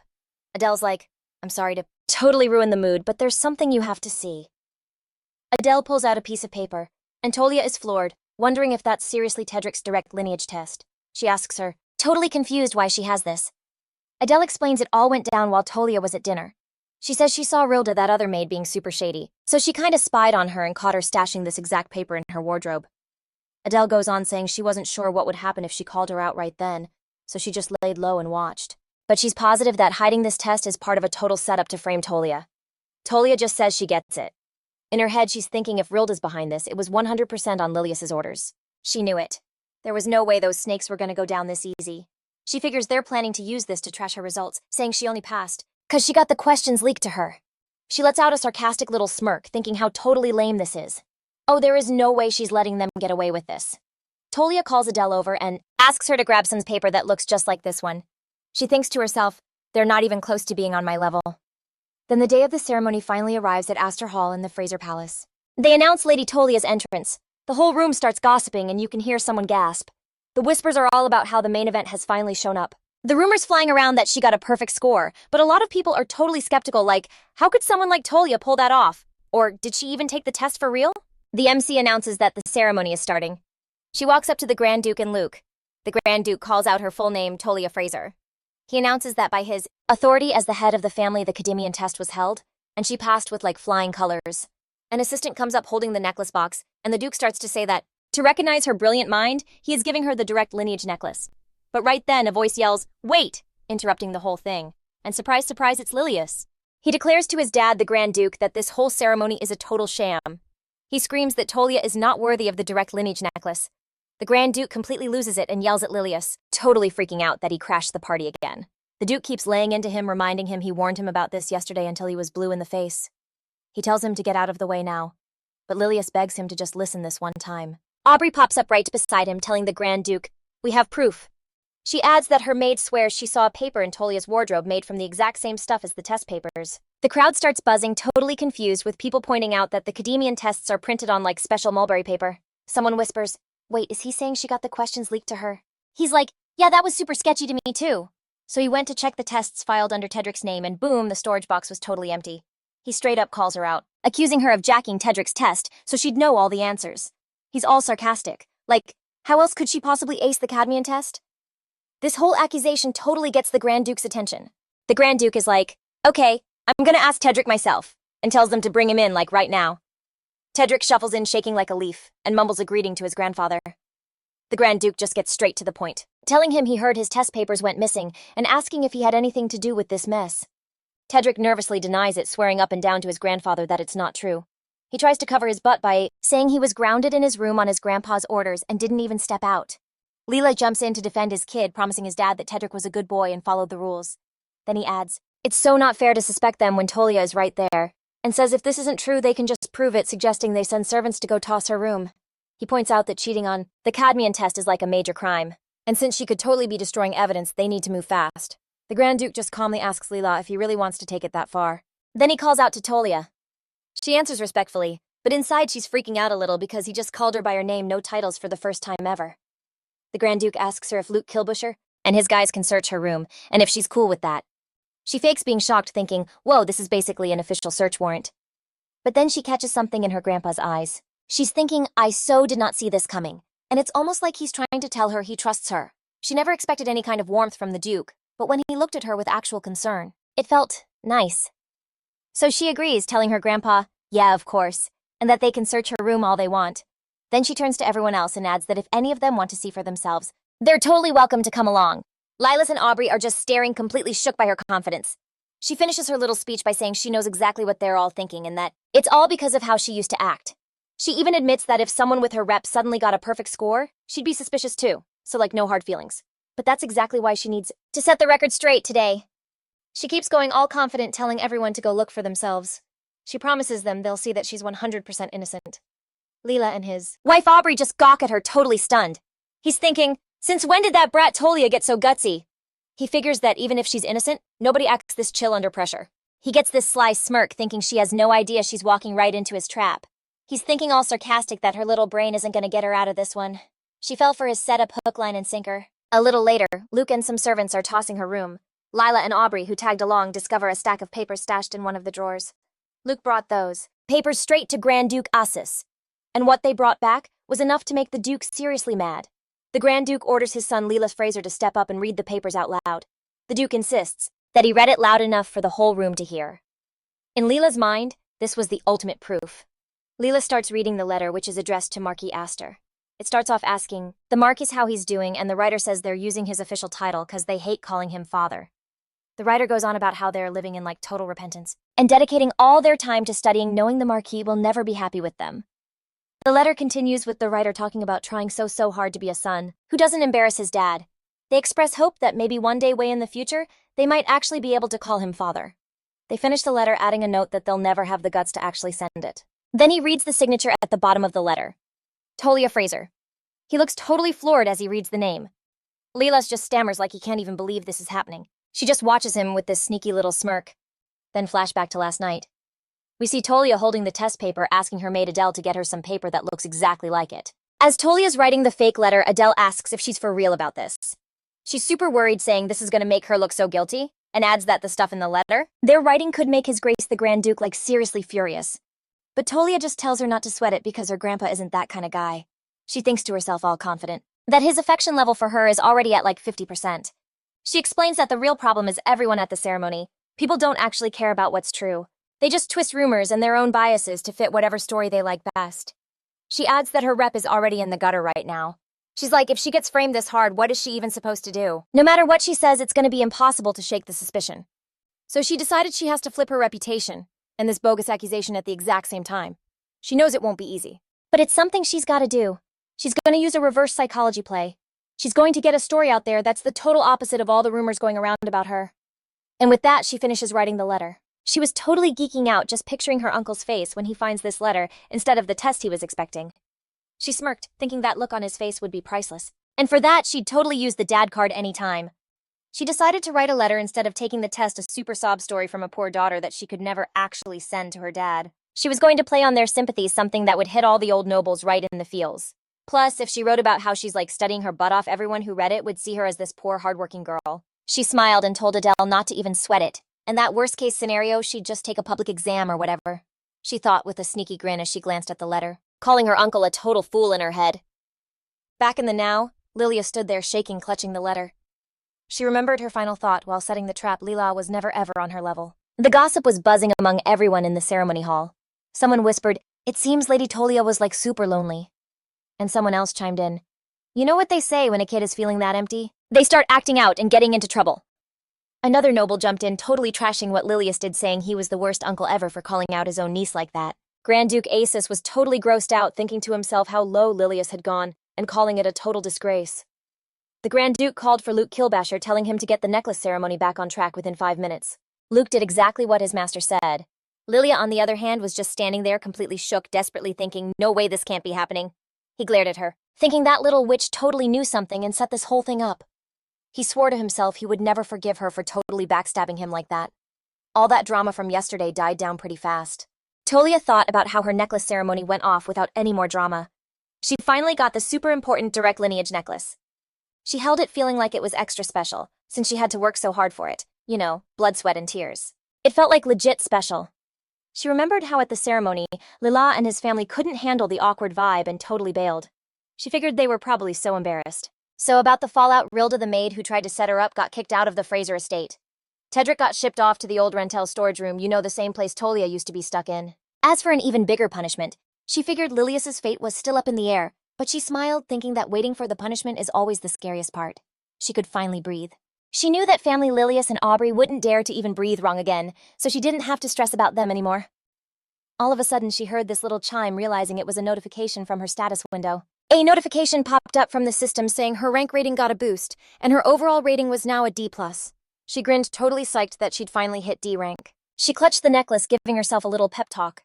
She knew it was a total grind, but she was leveling up bit by bit and getting one step further away from, game over. She thought excitedly it was time for the next level. Time to finally meet the main guys. And she knew that out of all of them, the first one on her list had to be the Crown Prince Ferdinand. She remembered from the game that becoming friends with the Crown Prince gave way more bonus points than the other guys. Since wasting time was a total no-go for her, she had to meet him like ASAP. While she was totally lost in her planning, there was a knock on her door. A voice from outside told her she had a visitor. She was like, "Who is it?" The visitor was announced, Schultz Schmidt the Anuma. She was surprised, wondering to herself, okay, why is Schultz here? Schultz came in and said sorry for just showing up out of the blue. She welcomed him in, telling him it was no big deal, and asked what was up. Schultz told her he'd get straight to the point and that he came to offer her a deal. She was totally on board, immediately going, "For sure, I'm all ears." Schultz looked surprised and asked how she could just agree without even hearing the deal. She smiled, saying she knew a real brainiac like the Anuma wouldn't make some weirdo offer anyway. She thought to herself that it was perfect for her that he came to her first. She kept thinking that this was so typical of the Academy's top student. And since Schultz was the Crown Prince's closest friend, the timing was like perfect. She was literally just trying to figure out how to get to the prince. She asked him straight up what the deal was. He put a document down in front of her and asked if she could read it. She just stared at the paper, super confused. She saw it was a language she'd literally never seen before. The paper was covered in these weird symbols. She realized it wasn't the common tongue or even the ancient language from this world. She wondered what this language could even be, thinking maybe the system window would do something. Tolia then noticed that her walking encyclopedia skill just activated. She realized it was one of her title skills. and figured that since she had no clue what this document was, it must have automatically pinged the skill. She decided to try using the skill on the document, and was so hyped that it actually worked. She mumbled the words she saw translated in front of her, from my body separated from me, to my fragment. Schultz's jaw totally dropped, and he asked completely stunned if she could for real read that. She just smiled and was like, sorry, explaining that's all her skill could translate for now. She added that she'd probably need more time to translate the whole thing. Schultz is all hyped, telling her it's totally fine and to take all the time she needs. He's practically begging her to tell him what it says the second she figures it out. He's like, this language isn't something just anyone can read. He says only people with a special gift can understand it, and then gets super excited convinced she's got that talent. She's totally bugging out over that idea. She's like, what does a special ability even mean? And if a Numa who's basically a walking encyclopedia can't read it, then what? She admits to herself she only took the deal because she thought it was some ancient script, and cracking it would make her look like a genius. But now she realizes if rumors start spreading that she has some kind of superpower, it could get her into some serious trouble. So she decides it's time to change the subject. She asks Schultz all politely, hey, if it's not a big deal, what kind of document is this anyway? Schultz pauses for a sec, then says it looks like a letter. Then he adds that it's his father's will. A profile for Schultz pops up saying his hidden secret costs 500 coins to see. She's kinda relieved it's not some huge imperial secret. She figures he's got his reasons and decides she should probably play it cool and not get too nosy. She agrees to help, telling him to just give her the letter. She warns him it'll take a minute, but she'll get it translated for him. He's over the moon, asking, for real, you'll actually do it? She clarifies, explaining she'll do it, but only if he agrees to her terms. She gives him a smirk, reminding him that this is a deal. A few days later, a carriage rolls up heading for the White Ivory Tower. During the ride, Schultz is just gassing her up, saying it's obvious she's super into her studies. He comments that her wanting to visit the White Ivory Tower right after getting that direct lineage necklace just proves she's next level. She just gives a modest little laugh. In her head, she's thinking the real reason she asked to check out the tower as part of the deal is that her target, the Crown Prince, is always hanging around this place. She's shook when she sees her grandpa is also in the carriage and is like, why is asterisk here? This whole situation is so awkward she's literally cringing. She's just wishing to herself that if he had business at the White Ivory Tower, he could have just gone by himself. Meanwhile, in the White Ivory Tower, some woman is telling someone else that Schultz Schmidt is coming back soon, probably for his training. Because of that, he better get it through his head that for the sake of royal dignity, he has to call her Your Majesty. Turns out that someone is the Crown Prince, and she asks him if he got all that. Anyway, back to the present. In the carriage, the super uncomfortable ride is finally over. They get to Becca Tower, the White Ivory Tower, the so-called Jewel of Wisdom. She's just staring at the building completely in awe, saying out loud that it's just as epic as everyone says. Schultz asks the young miss if she's ready to follow him, offering to give her a chill tour of the place. But the Grand Duke just cuts him off with a hard no. He says his granddaughter is just going to look around on her own. Then he turns to Schultz and tells him to come with him to see the president of Becca Tower. Schultz is all confused, like, wait, you mean me? The Grand Duke confirms it, reminding him he's going to be a Numa here soon anyway, so it's just good manners to go say hi to the president ahead of time. Then the Duke's voice gets all threatening, asking if there's some reason he can't, or if Schultz was just trying to get some alone time with his granddaughter. Schultz is totally freaking out, stammering, no, that's not it at all. She just cheerfully waves them off, wishing them a good trip, and telling Schultz not to stress about her, she'll just explore by herself. She watches them walk off, letting out a huge sigh of relief when they're finally out of sight. Now that she's by herself, she thinks it's time to find the Crown Prince. She goes over the plan in her head. A few days ago, she'd asked for a tour of Becca Tower as her part of the deal with Schultz. She knew from the game that the Crown Prince shows up at Becca Tower a lot, but he's there 100% of the time if Schultz is around. Since she was in a major time crunch for a certain thing, she basically engineered a situation where she was guaranteed to see the Crown Prince. She knew there was only one place inside the tower where he'd be, which was the garden that's reserved for the royal family. Since she always ran into him there in the game, she was betting she could meet him if she went there. She walks up to the garden and all of a sudden hears a really angry voice asking why the other person can't just call her Your Majesty. She realizes the voice is getting closer. She's thinking, who in the world is that? And it totally sounds like they're fighting. She quickly hides to get a look. She spots Empress Carmi and thinks if someone is talking to the Empress in this garden, then a guy's voice cuts in, refusing and calling her Your Majesty the Empress instead. He explains that he only has one mother. The guy's like, how can he call some maid Your Majesty when he's talking about the one who died so long ago? It clicks, and she's internally screaming it's actually Ferdinand, the Crown Prince. She watches completely shocked as Empress Carmi slaps Crown Prince Ferdinand right across the face. The Empress just walks away cold-heartedly, telling him to come back when his cheek cools down. She adds that in this place that the former Empress Ferdinand's mom loves so much, his cheek will cool down really fast. She watches them go, thinking she knew the vibe between the Crown Prince and Empress Carmi was bad. But she had no idea it was this messed up. The narrator explains that Olivia Ferdinand's biological mom and the Empress before Carmi was a beautiful and incredibly smart woman. As the youngest daughter of a super important family, her style and smarts were totally on point, so of course she was made Empress. But the Emperor at the time, Alexandro, always had a problem with her. It was because he hated her cold, stuck-up attitude. So eventually Emperor Alexandro started checking out other women, and the one he got with was none other than the Empress's own maid Carmi. From that whole mess, Carmi got pregnant with the second prince. Empress Olivia was so wrecked she almost lost her own baby Ferdinand. After that whole incident, Empress Olivia basically begged for a crazy amount of divine power to protect the baby in her womb. Though, the baby was born totally safe because of her. Empress Olivia died less than 5 years later. The kid born from all that was Ferdinand. At first he seemed completely healthy, but because of everything she did to protect him, all that extra divine power, he ended up with a serious illness. It's called divine power overload, a condition that messes you up in a bunch of ways, like giving you non-stop headaches, making your hearing cut out sometimes, and a ringing in your ears. To make things worse, a nasty rumor started that people with it die young. So Ferdinand was always being targeted by people who wanted his title. Back to right now, I'm thinking I only planned to casually introduce myself today, but this situation is way more intense than I thought. It's probably better to just put this meeting on pause for now. But then I remember this line the Crown Prince always said to the heroine Koro in the game.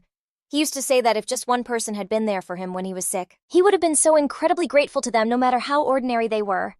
Since I'm not the heroine, I have to get the main guys on my side in a different way. That's why I was trying to build some kind of connection with him, like a friend or something, just to get to know him and get on his good side. But now I'm wondering, is it even right to approach someone who's hurting this much with a whole secret plan? Then of course it starts to rain. I sigh because this whole thing is still really bothering me. I remember one of the game's rules is that he's weak to the rain. I decide I can't just leave him like this. I step out from my hiding spot, walk over to him and introduce myself as Tolia Fraser, from the Grand Duke Fraser's family, saying this is our first time meeting. I apologize, telling him I'm totally aware this garden is for royals only, but I just had to come in because I was worried seeing him standing out here in the rain. I add that I'll accept any punishment for breaking the rules later, but isn't it more important for him to get out of the rain first? I'm thinking that meeting him at a terrible time like this, and in this weather, might totally blow up in my face. But I just can't bring myself to leave someone who was just slapped all alone in the rain. He gives me an ice-cold stare, tells me he won't make a big deal about me trespassing and just orders me to leave. I start to second-guess everything, thinking that, yeah, the Crown Prince probably just wants to be alone right now. I decide to go back for now, and figure out another chance to connect with this poor guy later. I turn to go, but at the last second I hold out a handkerchief asking him to wipe the blood from the slap. Then I wish him a peaceful evening and get out of there. Ferdinand is left standing alone holding the handkerchief. He notices it's more like a worn-out old rag. He thinks my name is Tolia Fraser and that it's so weird for a girl from a powerful family to be using a handkerchief like this. He figures that even though he doesn't know my whole story, he can pretty much guess my situation. He touches his swollen cheek, thinking that because of his damn divine power overload, he couldn't really hear my last words. He wonders to himself what I was saying. He keeps thinking, will he find out what I said the next time they meet? Meanwhile, I get back totally out of breath, wondering if he made it back okay. I keep seeing him in my head just standing in the garden in the rain after I left, and thinking how tragic he looked. I feel so guilty thinking that even if this is just a game, it feels messed up to use him like this when I know everything he's going through. I decide to put my plan to get close to him on the back burner for a while. I think it'd be way better to focus on building up my own power as a noblewoman, so I can actually help the Crown Prince later on. Suddenly, a voice cuts me off asking who I am. I look up, wondering who it is. A young guy with blonde hair appears saying with a total sneer, "They call this place the pure and noble White Ivory Tower, but it's full of all kinds of garbage." I realize this must be the second Prince Dave. I remember his stats. He's the second Prince Dave, the second son born from the whole thing between Empress Carmi and the Emperor. In the story's lore, the baby they had when their secret got out was supposed to be stillborn. Maybe because of that, Carmi raised him by being way too protective and spoiling him rotten. Thanks to that, the second prince's character in the game was basically designed to be a greedy and selfish brat. I can't believe I ran into him here of all places. I can tell Dave is just trying to start a fight for no reason, and that his in-game personality hasn't changed one bit. I'm thinking the Crown Prince is treated like absolute trash, so what gives this guy the right to act so arrogant? I decide the best move is to just get rid of him quietly. I'm furious, but it's not like I can do anything. I curtsy and pay my respects to His Highness the Prince. He just looks down on me like I'm nothing. He's all like, "How dare a commoner talk to me like that?" And then threatens me asking if I have a death wish or something. I just play dumb asking what he means, but inside I'm like, is this brat for real? I mean, how could anyone just chilling in the White Ivory Tower be a commoner? He totally loses it and raises his hand to slap me, yelling about how I dare talk back to a royal. He screams, "Do my words sound like a joke to you?" But before his hand can connect, a voice calls his name and tells him to stop. Everyone turns and it's Empress Carmi coming over. She tells her son that I'm not a commoner and orders him to apologize. He actually yells back at her. I see the Empress and just know things are about to get way more dramatic. Carmi puts on a fake smile and tells Dave he's made a huge mistake. She explains that I'm Lady Tolia Fraser from the Grand Duke's family. He's totally shocked and asks if she's kidding. He's literally like, how can this shabby-looking thing be a lady from the Fraser family? I'm fuming, thinking to myself, and is that trash talk how a prince is supposed to act? He rubs his face all embarrassed and is like, this is awkward. I had no clue you were from the Grand Duke's family. Prince Dave keeps trying to make a pathetic apology, blaming it on me looking so shabby. Before he can finish, the Grand Duke pops up out of nowhere and tells him he's the one being a jerk. The Grand Duke totally steps in to defend me and starts roasting him. He asks sarcastically if the prince isn't supposed to know all the noble families. He's like, are you proud you couldn't even recognize the only granddaughter of the Fraser family? Dave and Empress Carmi look completely stunned that the Grand Duke is here. I realize my grandpa is totally taking over. He keeps laying into him, telling him to be ashamed, then asks Empress Carmi why the prince is still smiling so smugly. He aims his next burn right at the Empress, wondering out loud if the prince acts this way because he never got a decent education. The Empress just tries to get him to chill out. She tries to excuse it, saying they're all just kids who haven't made their debut in society yet, whether they're royal or not. She calls the whole thing just a misunderstanding and a little fight, suggesting they drop it. Then she adds, the Emperor will be so upset if he finds out. Oh, she's totally using the Emperor to threaten him. She's trying to get the Duke to back off, but he snaps back that this whole display is super trashy, and maybe it's because she's in a position she doesn't deserve. Ouch. He adds that not even the royal family can get away with dissing the Grand Duke's family. He demands a proper apology right now, or he's going straight to His Majesty himself. I'm just watching this whole scene thinking, okay, I knew Grandpa hated Carmi for being a mistress, but he's going in way harder than I ever expected. The Empress calls her son's name. She tells him to apologize to the Grand Duke and to Lady Tolia Fraser immediately. He totally doesn't want to, but he does it, giving me a super stiff apology. He asks me to forgive his awful behavior. I'm just thinking about how crazy powerful my grandpa is to make them back down so fast. I decide I need to bounce before I get dragged in any deeper. I reply that I was rude too and ask to leave. But Empress Carmi stops me for a sec, saying she also wants to apologize for her son. She holds out a jeweled hairpin, calling it an early gift for the next jewel of society, and hoping I become very beautiful. She tells me to just take it and not feel awkward. I'm thinking, is she really trying to smooth this over with a hairpin? I know for a fact that if I were alone, this would have ended way differently. And with the original Tolia's stats, this could have been a life or death situation. I clench my fist, determined. I have to work harder. I'm never letting something like this happen again. I'm so mad. I have zero power right now, but I swear I'll get my revenge. I turn to my grandpa, playing all innocent, and ask him if this hairpin doesn't seem way too expensive for a simple gift. I know she's basically bribing me, but I wonder if taking it will make my family look bad, and if I should even accept it. Carmi totally gets my hint and calls me a cunning girl. The Duke gives me a cold look and just tells me to do what I want. Later, when we're in the carriage on the way back, I comment that I'm glad the rain stopped. Then I remember that Schultz is staying at the White Ivory Tower now, and I mention he seemed kind of sad he couldn't come back with us. The Grand Duke confirms it, explaining that Schultz is officially the Crown Prince's tutor now, so he's going to be super busy starting today. He adds, today is probably his last day outside the tower. The Grand Duke suddenly asks me why I'm so interested in him. I get so flustered and deny it, like, what would make you think that? The Grand Duke just clears his throat and says, if you say so, then it's fine. Then he calls my name and asks why I kept glancing at him when the Empress gave me the gift. I totally remember looking at him feeling so nervous, wondering if it was cool to take the gift or if he'd get legit mad at her. His sudden question totally snapped her out of it. She wondered, wait, is the Grand Duke actually worried I'm scared of him? Her mind flashed back to her grandpa, totally having her back schooling Prince Dave, and reminding him that he was supposed to be an expert on the noble family registry, and sarcastically asking if he was proud of failing to recognize the one and only granddaughter of the Fraser family. She remembered him pulling her into a hug to protect her, thinking, if he's for real worried about her, that would actually be kinda sweet. She cracked a smile and thought to herself, why would Grandpa ever think she was scared? She was his granddaughter, duh. And obviously, what he thinks goes. The Grand Duke totally changed the subject, asking her what she thought of the Empress. On the carriage ride home, she said the Empress was super elegant and gorgeous, but just like you'd expect from the most powerful person in the Empire, she seemed kinda cold and ruthless. The Grand Duke nodded at her description, then dropped some serious advice. He told her to never forget that a truly noble person has to be able to handle absolute integrity, huge ambition, and major kindness in their heart for their entire life.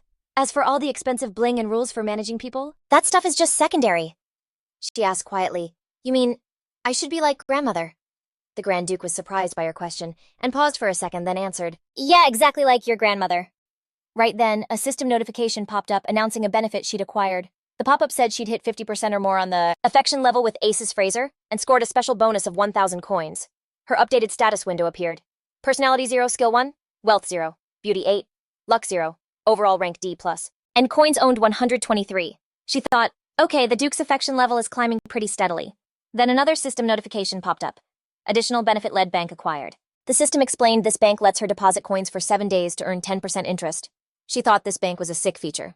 She was noticing all the different rewards from skill titles to a legit savings feature. She thought, I haven't raised anyone else's affection level yet, so who knows when the next benefit will even drop.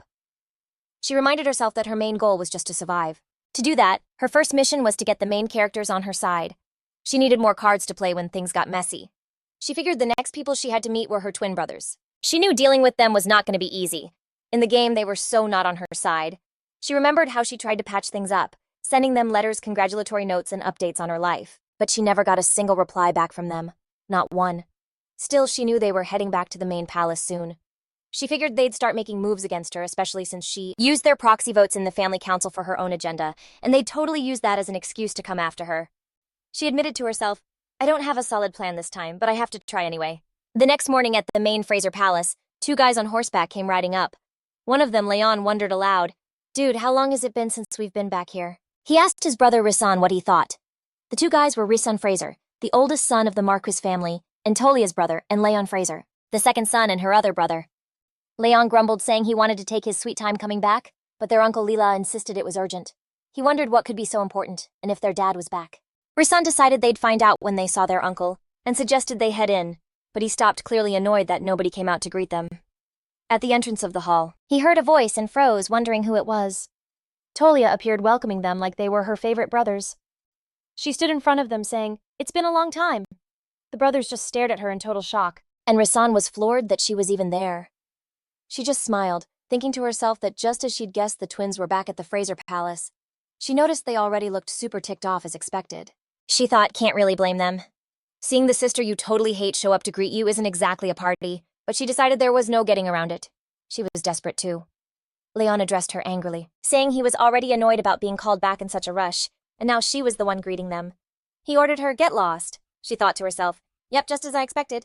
The bad blood was for real, and raising his affection level was going to be a major challenge, but she figured this would happen. She hyped herself up, reminding herself she was Hani now. She thought confidently, I know exactly how to deal with Leon. She smirked, thinking the key was simple. She had agreed to talk casually with Leon just like he wanted. When she asked him if he was happy now, she explained. To herself, the rules she lived by, an eye for an eye. To tame a beast, you have to act like one. She knew she probably looked a little crazy to everyone else, but there was a reason for all of this. The only way to win Leon's favor in the game was through brutal honesty. He was probably thinking, has she gone completely insane since last time? Acting nice or being fake with him only gets you negative points. She thought, honestly, I like it better this way, where I can just say what I want without pretending. She decided she was 100% ready to face him. Then she shot the same question at her other brother, Risan, like asking if he was cool with them talking casually. He kinda stammers but tells her to call him whatever she wants. She's totally shocked when she sees he's actually smiling. It's literally the first time she's ever seen him smile. So she's like, okay, Risan, it is, and starts thinking maybe he's not so bad after all. Later that night, she hits up the new store bank feature to drop off her coins. She felt way better knowing she'd get 10% interest after just a week, and was seriously wishing she could just use these banks 24/7. She also daydreamed about being able to buy affection points with coins someday, but snapped back to reality knowing that was just a total fantasy. For now, she just had to brace herself for whatever was coming next. She thought back to trying to talk to the twins earlier, but it was a total bust. Leon just cut her off, snapping at Risan like, why are you even talking to that idiot? And dragged him inside. She figured dinner would be happening soon, and knew Lilius would totally use it to suck up to the twins. She realized she'd never actually had dinner with him. She was pretty sure he'd use the chance to totally trash talk her, and just feed the twins a bunch of lies. He'd probably also bring up how she used their votes in the council. Suddenly, she knew exactly what she had to do. Down in the dining room, Lilius was already chatting up Risan and Leon. He was all like, welcome, you guys must be so tired from your trip. And then casually mentions he heard they ran into Toria at the gate. Then he asks about her, saying he heard she'd made another scene. Leon just plays it cool like, what scene are you talking about? It was no big deal. But then Aubrey, Lilius's wife, jumps in, insisting it was a huge deal, and that uneducated girl must have started another fight. He tells her to chill out. Lilius quickly changes the subject, saying they're probably wondering why he called them over in such a rush, and says it's time they knew the truth. He's like, it's about your younger sister, specifically Tolia. Then he drops the bomb that brat Tolia actually went and used their proxy votes. He acts all mad like, how could she be so bold and just steal your rights like that, calling it some next-level nerve. Lilius keeps going, saying he just wants to help fix this whole mess. He asks them even if they're not close, they can't want their only sister to go totally off the rails, right? Then Lilius adds all smoothly that they really should have been there to see it. But right then, her voice cuts through from the doorway, suggesting their uncle should maybe tell them what that council vote was really about. Lilius totally freaks when he hears her. She walks in saying her brothers need to get the full story before they try to school her. In her head, she's like, my next move is already locked in. And she's gonna do exactly what she planned. She activates her skills, thinking she's gonna drop the truth bomb first and make them look like total idiots before they can even try to frame her. She straight up asks her uncle if he was just gonna leave out the part where he tried to sell their grandma's pasture to make some cash. Then she turns to her brothers, explaining how their uncles tried to turn the plains their grandma loved into some commercial horse ranch. Lilius just loses it, screaming her name and demanding to know what she's doing there. Tolia just smiles and is like, I'm here for dinner, duh. Is there some reason I can't eat with my own family? She thinks to herself, called it. Uncle Lilius was totally talking smack about me. She knew this wasn't going to be easy, but she had to face it head on. She fires up her language wizard skill, which gives her words a 10% boost in persuasive power, and lowers her chances of messing up her words by 5%. She's feeling it. With this skill, she knows she can totally win. She decides there's no way she's letting Lilius get away with this. So she starts laying out the whole situation for her brothers. She tells them the big meeting was all about turning the status plains into a business. She reminds them that this land was like super important to their grandma, as they both knew. She explains that she didn't think a huge decision like that should be made by just a couple of people. It was just her uncles, Lilius and Nigella, and her at the meeting. She goes on saying she knows they must have known about the meeting, but since the agenda is technically top secret, they wouldn't have known what it was about. That's why she couldn't put all the deets in the letters she sent them. She adds that since her brothers never answered any of her letters, she literally had no other choice but to use their voting rights for them. She apologizes if it was a hassle for them. Leon just slams his fist on the table, yelling, "This is total garbage!" Risan glances at his brother, who looks pretty shaken up too. Leon just mutters, "For real." Then Risan turns to his sister Tolia, and stammers that he replied to every single one of her letters. She's completely stunned, and asks Risan how many times he wrote back, and he says 17 times. She's in total shock, like, "What did you say?" telling him she never got a single one. Toria just freezes and thinks. She remembers giving her letters to Adele, her maid, to send, and that any mail for her is supposed to go to her guardian first. It clicks that if any guardian could just snatch her letters, it had to be Lilius. She whips around to her uncle and asks him what's up. Lilius just stammers and gives this super awkward laugh, claiming he was just trying to be a peacemaker since she and her brothers were on bad terms. He's all like, "Don't get it twisted," and asks, "Isn't it way better that we can talk straight up now?" Ugh, I knew it. There was zero chance a guy like Leela was gonna keep his mouth shut. But I'm shook that Rusin actually replied to him. It hits me then if the OG Tolia was actually tight with the twins, they would have noticed she wasn't getting letters and thought it was super sketchy. I'm so ticked off I just want to go off on him right now. But I see way too many people watching, so I know I gotta chill. I figure now that his lame plan is out in the open, Leela's won't try to pull anything else tonight. He'll just try to cover his tracks and scheme for later. I decide to play it cool. I look at my uncle and tell him I totally get what he was trying to do. But then I give him this icy smile and add that he really doesn't need to do all that next time, cause I can handle my own stuff. Lila stammers and is like, okay. Then he tries to make excuses for himself. He claims he only brought up the direct lineage meeting so the twins would know it even happened. And since the vote was in their names, don't they, have a right to know? Lilius just keeps on talking. He asks me if I know he's not trying to pull anything shady. I just say, yeah, which is a total lie. 5 seconds ago, he was lecturing me about my manners. Man, this guy is way too good at squirming out of trouble. But then my brain switches gears. I remember it was Rasan Fraser who answered all the letters I sent. I start wondering, for real, did he and Tolia actually have beef? I decide right then I have to talk to him. The next day, I'm thinking about how Rusan and Tolia barely ever talked in the game. Not like Lion, who was always down for a fight. There weren't any huge dramatic scenes with Risan, so I just figured he was ignoring her and didn't care. But now I'm thinking maybe just like with my grandpa. There's some secret backstory I'm totally missing. If I can figure it out, maybe I can get closer to Leon, the other brother, a lot easier. Then it clicks in the game. Risan was always hanging out in the library. I head over there and I hear his voice. So he's definitely here. But then I hear someone else talking to Risan, complaining about how annoying he is. Risan is stuttering while trying to ask for a book. The librarian dude snaps at him, telling the young master to speak clearly. Then the guy just keeps ripping into him. He's like, "How am I supposed to get what you're saying if you keep stammering like that?" I'm just watching this go down in total shock. Is a staff member really dissing Rusan just because he stutters? Why is Risan just standing there taking this? I'm getting mad just watching him. The staff member sighs and tells Risan to just write down what he wants, mumbling about how annoying this is right before he sees me and totally freaks. The librarian is so surprised, calling me by my title. I walk right toward him, ignoring Risan, and ask him super sharply if this is the kind of service they have for librarians in the Fraser Palace. I keep at it, questioning the way he was talking to the oldest grandson of the entire house.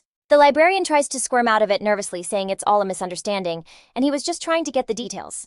I cut him right off, telling him he's obviously lying and must really look down on us. I tell him he's seriously lacking some basic manners and I'm gonna call someone to deal with him. The librarian starts begging me not to, but I tell him there's no need to call anyone. Then I just say it ice cold, "You're fired." I add, "The Grand Duke's house doesn't need people who are disloyal and rude to their master," and I tell him to get out immediately. After that, the palace library was total chaos. The head librarian gave Rusan this super deep apology on behalf of everyone, and the librarian who caused all the drama was fired on the spot. I see Rusan, who's not exactly a take charge kind of guy, telling them it was okay and to get up, but I bet deep down he was pretty happy about it. I feel good after firing that jerk, but I wonder, why is the rude servant trope a thing that never goes away, whether it's in a book or a game? Then I find the book I was looking for. I offer it to my brother. I ask him, "Is this the one you were looking for?" Rusan takes the book, stammering out a thank you. He adds that he's also thankful for me sticking up for him and for everything. I ask him gently why he didn't just tell off the librarian earlier, especially since the guy was being so awful to him. Rusan answers kind of shyly, saying that maybe he's the one who's frustrating. I shut that down quick. I tell him, "Don't say that. You're not frustrating at all, and no matter what, you shouldn't let anyone treat you like that." Rusan looks at me totally moved and tells me I'm a lot like their mom. I'm so surprised, like for real I'm like their mom. Rusan confirms it, reminding me their mother was from the summer continent. He describes her as strong and full of life, and a super kind person, just like all the people from there. Rusan says it again. "You're really so much like her." I'm thinking about his words. I wonder if Rusan thinks of the original Tolia, like his real family. But then I remember how Rusan never tried to stop Tolia from getting punished back then. Is there something else I don't get?" Rusan says my name, noticing. I was totally zoning out. He touches my hand, looking worried, and asks if I'm okay. He says my fingertips are freezing and asks if I'm feeling sick. He keeps asking worriedly if he should get a doctor. She kind of stops for a sec. Then she's like, "I'm so sorry, I totally thought you were ghosting me." She explains that the whole letter thing was her bad, that she was just careless and never got his replies. While he must have worked so hard writing them, even though he was busy, Rusan remembers something and asks her, all confused, why she burned all the letters. She's totally shocked, wondering how he even knew that, and it hits her uncle must have spilled everything. Rusan just smiles, telling her it's okay because he has them all memorized. He adds that he'll tell her what was in every single one of them again. She's just floored thinking about that insane pile of letters. She's in shock, wondering if he really memorized all of them. Then Rusan starts reciting one of the letters from memory, starting with, "I'm writing to my dear sister Tolia," and about how he was so stoked to get her letter. He describes how he's still swamped with busy days at the academy. But when the sun shines and warms up the books through the window, a little bit of peace settles in his heart. Rusan stammers, as he finishes, realizing he already sent that one. She just stares at him, completely shook, thinking he seriously memorized the entire letter. He stutters, asking if his words are coming out weird or something, explaining he just wanted to make her feel a little better. She thanks him like super warmly, telling him she feels way better now. Then Rusan says her name and brings up that proxy vote they talked about yesterday. He says if she had just asked if she could send his vote by letter, he would have totally agreed, no question. He tells her she worked hard all on her own and thanks her for it. Tolia goes quiet, just thinking how incredibly nice he is. She wonders why she's feeling so weird since she's not even his real sister. And she wasn't even actually upset about not getting a reply to the letters. She keeps trying to figure out why she feels this way. Then suddenly something clicks. She remembers the line that popped up in the main quest window. "No one loves you except for one person." She wonders if that one person could be Rusan. Tolia suddenly feels this crazy urge to check Rusan's affection level like right this second. The system chimes in, asking if she wants to check Rusan's affection level, explaining it'll cost 500 coins from her deposit bank. The system shows Rusan Fraser's character importance is 5 stars, like top tier important. She agrees. The system announces that 500 coins have been taken out and the info is loading. Tolia looks at the result and it's kind of confusing. A light blue meter appears, but it's only at 85%. She thinks she was too out of it last time with her grandfather to check it right, but this has to be the affection gauge she saw in the game. She remembers that in the game, red meant they hated you, green was for other characters, and blue was for the main love interests. And in the perfect endings after a total win, the guy's meter would light up a super bright gold. She figures that if Rusan was that one person who loves her, his meter would be golden, but it's just blue, and the percentage is weirdly high at 85%. She wonders, totally confused, so he isn't the one person. Rusan says her name, noticing she's totally spacing. He asks her with a worried look why she suddenly zoned out and if she's okay. She just laughs and apologizes, saying she was just thinking for a second. Rusan guesses, kinda stammering, that she might be disappointed because he only read the letter to her. Instead of giving her an actual copy, he suggests that maybe he should write it again and give it to her. She's surprised, thinking, is he seriously gonna do that right here and now? Rusan actually starts writing, beginning with, "To my dear sister." She awkwardly tells him not to thinking. Him writing a letter right in front of her is way too embarrassing. Tolia leaves thinking Rasan is just impossible. Suddenly, Leon shows up angrily asking Rasan what he's doing with her, and that they look disgustingly close. Leon keeps laying into him asking, "Didn't I tell you not to hang out with that thing?" She gets pissed, thinking to herself, "Did he really just call me a thing?" Rasan is surprised and tries to get Leon to chill. She thinks to herself, "If I weren't trying to level up affection points, I would have flipped this table on him by now." She shoves her anger down, deciding she'll just put up with it, give him a sharp reply, and then blow him off. But before Tolia can say a word, Rasan steps in. Rasan stammers, telling Lion not to talk to Tolia like that. Rasan keeps defending his sister, telling Leon that she's their younger sister. Leon just smirks sarcastically, wondering what the words younger sister are even supposed to mean. Leon looks at Rasan writing the letter, and asks if this is the letter their uncle claims he hid. He keeps up the sarcasm, wondering if Rasan is really rewriting it all, calling him pathetically nice. Leon adds, "This is such a useless act." Then Leon rips up the letter Rasan was writing. Leon admits he's the one who tore them all up. He gets in his brother Rasan's face, asking how long he's going to pretend he hasn't heard the rumors. He tells him everyone in high society and at the academy is talking about how they have different fathers than Tolia. Leon tells Rasan to stop this ridiculous family act. Rasan suddenly slaps Lion across the face, telling him he's the absolute worst. Leon just smiles sarcastically, saying, "Wow, now I'm even getting hit by my own brother." Leon stands up and looks at them, saying with a sneer, "It's so great that your whole family is busy protecting you." Leon's words make Tolia furious, as she thinks about his sarcastic jab that her whole family only protects her. Tolia thinks that even if her life now, as Tolia, is better than her last one, that doesn't change the reality of the situation. Her so-called uncle put her in debt, used her, insulted her non-stop, and just kept trashing her name. And her dad totally MIA, acting like he wishes she'd just disappear. Tolia mentally scoffed at Leon's words, like he had any clue about her life. Tolia's mind flashed back to the main quest window, the one that literally called her trash, and said everyone hated her except for one person. And she still had zero idea who that was, because it wasn't even Sweet Rasan. But one thing was crystal clear. Leon Fraser was asterisk, so asterisk not that person.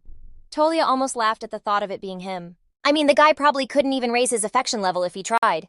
Tolia knew she had to play nice with him to survive, but the awful things he said. The rumors flying around about them having different dads and having to suck up to a guy like asterisk him asterisk, it was all just too much. All the little cuts and jabs. All the negativity she'd been dealing with since she started living as Tolia was just piling up in her heart and wouldn't go away. She thought she was handling it all fine, but for whatever reason she just couldn't keep those feelings bottled up today. She finally looked at Leon and said, "I seriously don't get why you hate me so much." Leon just sneered. "What are you talking about? You really don't know? Should I sit you down and spell it out for you?" Tolia shot back. "Just stop picking fights with me." Leon looked totally stunned. "I just want it to stop," she said. "I just want to stop getting hurt. Especially from my own family." As she walked away, Rasan called her name. Leon just stood there silently watching her go, thinking, what is her deal? Rasan tried to step in and calm Leon down. Stammering, Rasan was like, I get how you feel, but... Leon totally cut him off, yelling, "What could you possibly know? You're too busy sticking up for her, for Tolia." "How can you act like this when you know everything?" Leon shouted. "Mom left us. She abandoned us and took asterisk her asterisk Tolia. She left with some other guy." Rasan was just silent-faced with all that rage. Leon's mind flashed back to the past. His mom's voice calling him, "My sweet boy." He remembered her saying, "I'm so sorry." It was a night over 10 years ago. A little Leon was calling for his mom. He'd asked his mother where she was going. He asked her, "Are you going somewhere far away? Please take me with you?" But his mom just looked at him and said she was sorry. She told him she had to protect Tolia, that she couldn't take him. But she begged him to never forget that she loved them both. That night, all Leon could think was, why did she leave us? Why did she only try to take Tolia? He remembered pleading with her not to go. He cried, "But you said you loved us too. Don't leave us." But just like that, his mom left them holding Tolia in her arms, and there was a man with her. A man he'd never seen before, and it wasn't his dad. Leon's thoughts spiraled. Soon after that, his mom died, and that girl Tolia came back to live with them. But he could never understand why his mom had to protect asterisk Tolia asterisk. All they got was this shameful story about their mom's betrayal, and a little sister whose very existence just made him more and more resentful. Back in the present, Rasan finally spoke up. "Look, I know we were all messed up by the rumors after that." He told Leon, "I get it if you want to keep your distance from Tolia, but Tolia didn't do anything wrong." Rasan added, "And if you really look, you can tell she's mom and dad's daughter." Leon shot back, "I know that. I know. And I know I'm taking it out on her, okay, but it doesn't change the fact that mom left us. I can't accept her. I can't like her." Leon trailed off. "I thought as long as she just ignored us and lived her own life, it'd be fine." But he couldn't stop thinking about the look on her face earlier. What did that even mean? This is so weird, Leon thought. Meanwhile, Tolia was thinking, okay, I totally blew up back there. But once she cooled off, her first instinct was to check his affection level. You know, for survival reasons. God, I'm so pathetic, she muttered. Then a system window popped up. Cooldown period active. Seriously, to check Leon Fraser's affection level? She had to wait 6 days and 5 hours. Or she could pay 100 coins to check it right now. A cooldown for checking affection levels, she thought. Probably because I just checked Rasan's a little while ago. Whatever, forget it, Tolia decided. His affection level was probably in the negatives anyway, so why waste the coins? He wasn't even worth it. She paused. Did I go too far back there? She wondered. I mean, they might be family, but this is all just a game, right? But then she stopped herself. No, it still gets to me. How could it not? For now, she decided the best plan was to just avoid Leon like the plague. And then suddenly, a notification pinged. 0%, she thought, confused. A system window flashed to life. Subquest activated Lady of the Banquet. The goal, successfully dance with Risson Fraser and Leon Fraser at the upcoming banquet. Success reward unknown. Failure minus 10,000 coins.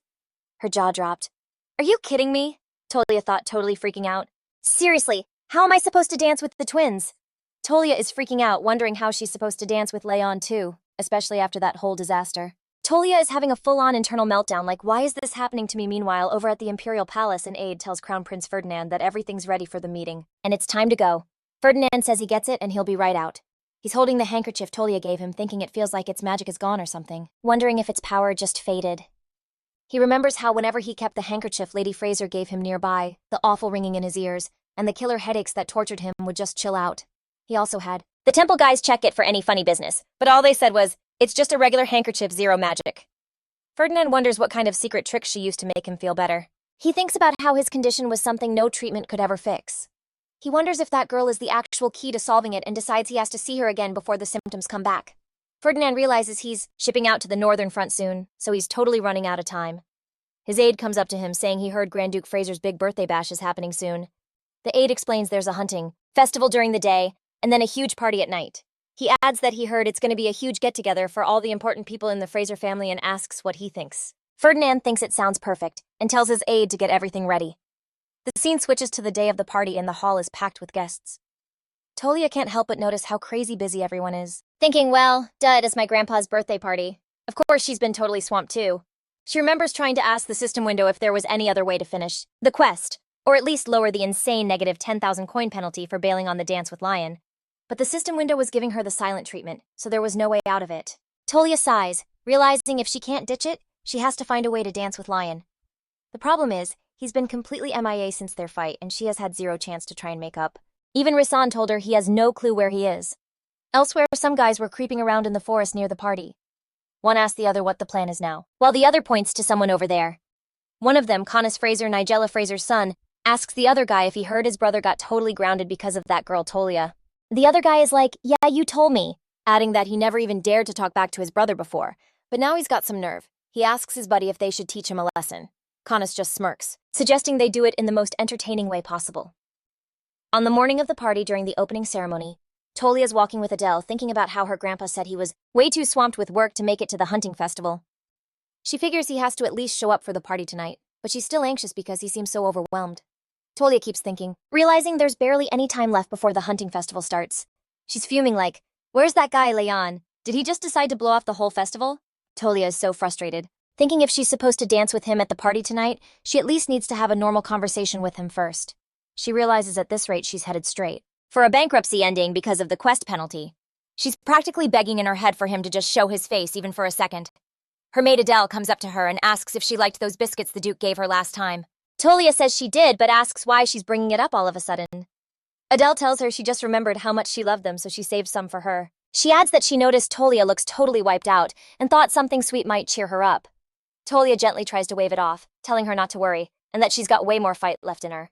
Adele insists on going to get them, saying that seeing her mistress happy is what makes her happy. And if this can help even a little, she's glad to do it. Adele rushes off, telling Tolia she'll be right back. Tolia calls for her to wait, but she's already gone. Tolia thinks she must have looked like a total wreck and feels bad for making Adele worry. Tolia decides she can't just let Adele be worried like this. She figures she'll just join the hunting event and maybe ask Risson for some help. Suddenly, a system window pops up right in front of her. It announces a new sub-quest has been activated. Collect herbs from the forest, 0 out of 5. The reward is a Leon summon scroll. Tolia is totally floored by the random subquest. Tolia sees the reward. Thinking with a reward this good, there's no way she can say no. Tolia takes off to finish the quest, while someone was totally watching her from the shadows. After a bit, she comes back holding a bunch of herbs, thinking she can finally get back to her old self. The walk back doesn't seem too hard, she thinks. All of a sudden, her eyes go wide when she hears a terrifying growl. A bunch of animal-like paws step out in front of her. Tolia finds herself facing a pack of wild dogs with glowing red eyes. She's in total shock, wondering what's happening since there are supposed to be zero monsters or wild animals in this area. Tolia decides she has to get out of there super carefully without provoking them. But one of the wolves spots her and pounces. Tolia's heart drops, thinking there's no way to escape. Then out of nowhere, the attacking wolf gets nailed in the neck with an arrow and lets out this pained scream. Tolia is totally confused, like where did that arrow even come from? Then two guys just appear out of nowhere. One of them smirks at her reaction, asking her if that's really how she's gonna react. He's like, a simple thank you for saving your life would have been nice. That's when it clicks for Tolia, and she's thinking, wait, is that Carnus? Yeah, Carnus Fraser. She remembers him now, some minor character who barely showed up in the game. He was the secret kid of her uncle Nigella, her dad, and Leelis' brother, and his side piece, making him Tolia's cousin sorta, and basically Tedric's right-hand man. She also remembers he had major bad guy vibes in the game. Suddenly she's wondering if he's the psycho who unleashed these feral dogs on her just to screw with her head. Tolia clenches her fists, her mind racing for an escape plan. Carnus just smiles, asking if she's surprised, telling her they planned this whole thing for her little trip. He spills that they left a scent trail that these things go crazy for right along her route. Then he looks her dead in the eye. Tolia, he says, you only have two choices. He pulls his bow back, aiming it near the dogs. Option 1, he explains, is you beg for your life and we let you live. Then with this disgusting smirk, he adds, Option 2 is, you just die. He asks her to make her choice, totally mocking her. A part of her was ready to do literally anything to survive, but this no way. She refuses. Carnus scoffs. Come again, I don't think I heard you. Tolia looks him right in the eye and tells him to go to hell. She thinks to herself, there's no way I'm begging scum like him even if it kills me. Carnus just snorts sarcastically, commenting on how stubborn she is, saying, he totally saw that coming. Fine, be that way, he tells her. Try to fight them off if you want. He adds that no matter what, she's about to seriously regret not begging. Then Carnus and his friend just say bye and take off, leaving her completely surrounded by the pack of feral dogs. She's screaming at them in her head like, do they really not give a crap what happens to me? Are they that stupid they don't see how this will blow up in their faces? Tolia braces herself, thinking, if these dogs think they can attack me, they've got another thing coming. The pack lunges right for her, and Tolia realizes it's happening. All of a sudden, a voice yells out her name, screaming for her to get back. Tolia whips around completely stunned and sees her brother Lion standing there protecting her.